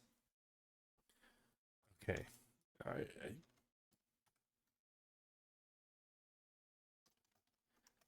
This too. Okay, whatever. We say this to show where we enclose in Marx's schema and where we have developed and somewhat exhausted its possibilities. This prevented us from superseding the Marxian vision of 1961, although reality already imposed it. But that is also true of our predecessors, for such a supersession ought to have been made in the 1920s. Certainly, one can find the elements for such a supersession among Marxists and anti-Marxists in the 1920s to 39 period. Also in the immediate post-war period. This is this conception that, capital can negate class. This is fascist shit right here. This is ultimately saying that, hey, listen, class collaborationism can work. The capital through the state or whatever, capital's natural movement. If we just let it do its thing, we'll just we'll just remove the classes. I don't understand what the hell this is talking about. Okay, whatever. Moving forward, well, maybe I'll get an answer later. Sheesh. Da, da, da. Where were we? But on the other hand, there are definitely only feeble remarks that can be used now that the quote step has been taken, and on the other hand, we often only have a very recent knowledge of them.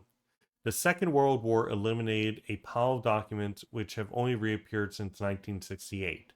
Besides, we have already said that the revolutionary movement during its emergence will often not go beyond the resurrection of the immediate revolutionary past. We have not escaped such a phenomena. Here, a critical analysis of the proletarian movement from the beginning of the century above all is needed. We began with the KAPD et le mouvement prolétarien. Bordiga et la question. Okay. So the KPD proletarian movement, the Bordiga's the question, I think Russia, the question of Russia, the Russian, the necessity of communism, Ortega's The Passion of Communism, and we shall do with the analysis of the Spanish Revolutionary Movement, as Cassinjoul did with the Revolution, something, the Spectre of the Proletariat, an introduction to Hermann Gorder's The Communist Workers' International. I shouldn't have even bothered reading that paragraph. But that will not exhaust the critique of our historical behavior, that is, our way of representing history and situating ourselves in time. All historical reconstruction is participation in the past. We have to reconsider the representation Marx made of the proletariat and to confront it with what the proletariat has really done. This questioning does not have the goal of projecting an anathema, but of locating clearly where and why there is an illusion. This will also not imply the revalorization of prior anti-Marxist positions, above all as an integral solution, for example, democracy. Here we are led to considering the second pillar of origin and function, the Gemeinwesen. But that is also to say that there is a certain contradiction between the theory of the proletariat and the research on the Gemeinwesen. One saw this, but also maintained the hope that the real movement would dissolve it with the manifestation of the proletariat as a last class, which would thus not only have a classist character, but at its movement to constitute the communality would lose this character. That is why we say that the proletariat was integrated into the CMP. Don't know what that is, but it's probably the Communist Party. By its immediate being, but not by its immediate being, defined by its tendency and mission. And that afterwards, the constitution of the party would be its immediate negation. By its negation of the proletariat, the party would pose a human community. This began with the publication of the theses in number 6 in Transition, mainly written by Gianni Colu. But here again, we would make an accommodation. One can only leave its domain by superseding the theory of the proletariat and labor value theory. Of course. Oh boy. This was realized in 1972. Quote, the abstract characteristics lead to the representation of the concrete by the path of thought. The law of value, doubtlessly, was the representation of a concrete, but as representation, it was not the concrete.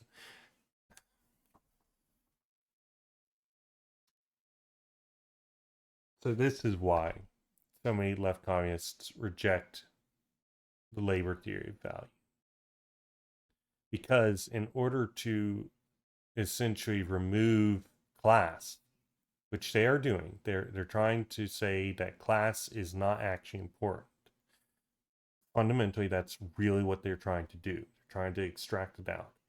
They have to remove the conception of surplus value being produced by surplus labor under relations of capitalism.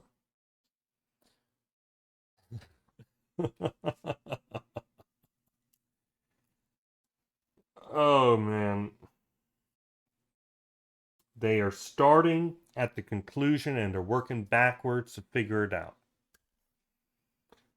That's they've come to the conclusion that workerism and laborism is incorrect and therefore is incorrect to have any focus on the proletariat at all. And therefore, in order to remove the focus on the proletariat, they need to rob the proletariat of its reasons for being revolutionary. And instead make a party that accepts all in it equally, with no conception of their relation to the means of production or any of the consciousness that's produced by it. Because the proletariat cannot be pure itself. It's in a bourgeois society. That means, there's no difference between a member of the proletariat and, a pay bourgeois who has entered into the party. There's none at all. And the party can also just treat them all exactly the same while getting rid of their bourgeois consciousness. That'll absolutely work. Also, the party can act as the prefiguration of communism and therefore, just not even bother having a form. It can be called a party, but it doesn't actually need to be in the form of a party. This is a mess.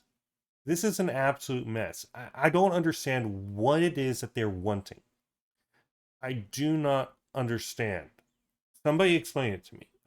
Somebody in the comments of this video or whatever, explain it to me. This is just profoundly confusing. What is it that they are wanting? They've abandoned the goal while they've pretended they haven't. They've abandoned the goal. They've abandoned class. They've abandoned, for example, theory of surplus value, right? Just a continual abandonment. They've said that Marx didn't have anything to say about communism, but then they say that, which is entirely false. But then they also say that the party is a prefiguration of communism, but that the party can't be formalized, and therefore we can't say anything of an act of will about it. It's only historical. They said that the party can only arise out of conditions, as if we should just sit around and wait until conditions become ripe again. They have said we shouldn't take action and we shouldn't, agitate among the masses because that would be activism or whatever, right? They said that we shouldn't, consult the masses or consult individuals either, and that the party can just figure it out because of the reversal praxis. Just they've denied the humanistic components of Marx. I just don't understand why they think that they are overlapping with anything that Marx is saying. They're trying to negate it. And they're negating it on the basis, oh, hey, these other movements, which were actually successful, at least to some degree, we're doing these things, but we don't like them. So we're just going to say that none of what they said was correct at all. And we're going to go off and do our own thing, which is to not do anything. Because that's really what this is being translated to me as. Nobody is going to sit here and listen to this as just a regular worker and be like, "Oh yeah, you definitely have my back. You're definitely serving my interests." Nobody is going to think that. Everybody's going to fucking laugh at your face. That is the only result of this. Okay, we're just gonna finish this up. Okay, so for the reason for the rejection of the theory of the proletariat and labor theory of value, and there's different currents in Marxism, partyists and countalists, as well as in anarchism, developed a theory of the proletariat so that when we speak of superseding the theory, this is not only concerned a movement of the social movement from which some of us come, the Italian left. Quote, the abstract characteristic led to the representation of the concrete by the path of thought. The law of value doubtlessly was a representation of the concrete, but as representation, it was not the concrete itself. The development of the concrete and its representation are not closely linked, all the more as the thought concrete resulting in the law of value has not been the dominant characteristic. Wages, for example, have never been actually the price of labor power, with all the implicit consequences, but is a more or less correct price for labor, the profit as wages of the entrepreneur and not the fruits of plundering.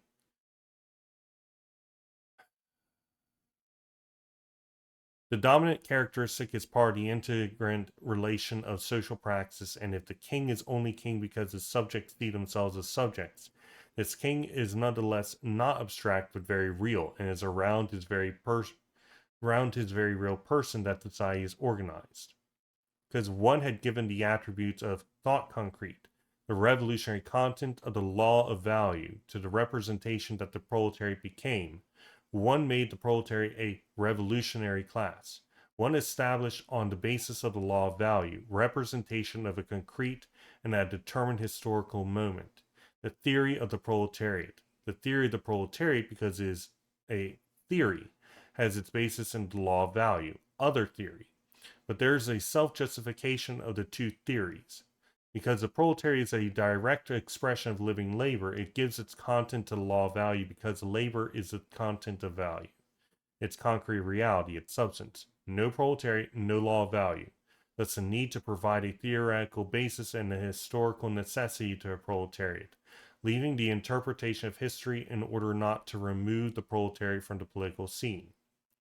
Hence, moreover, the problem of the revolutionary movement, maintaining the tautology and looping the theory and finally to participating in the tautological process of capital.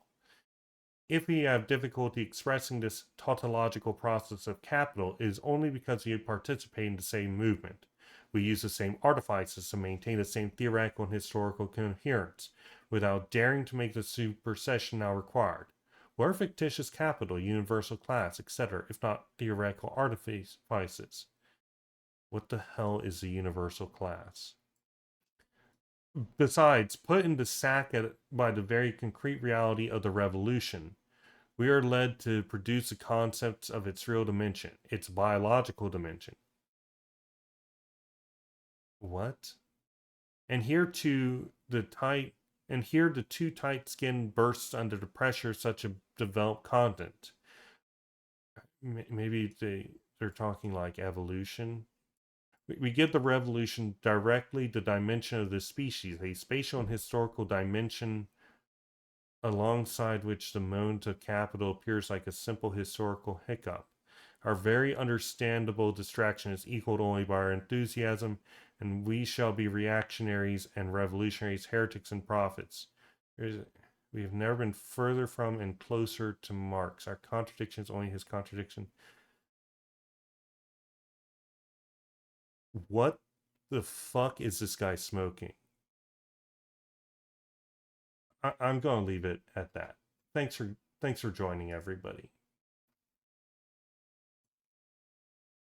See you in the next video.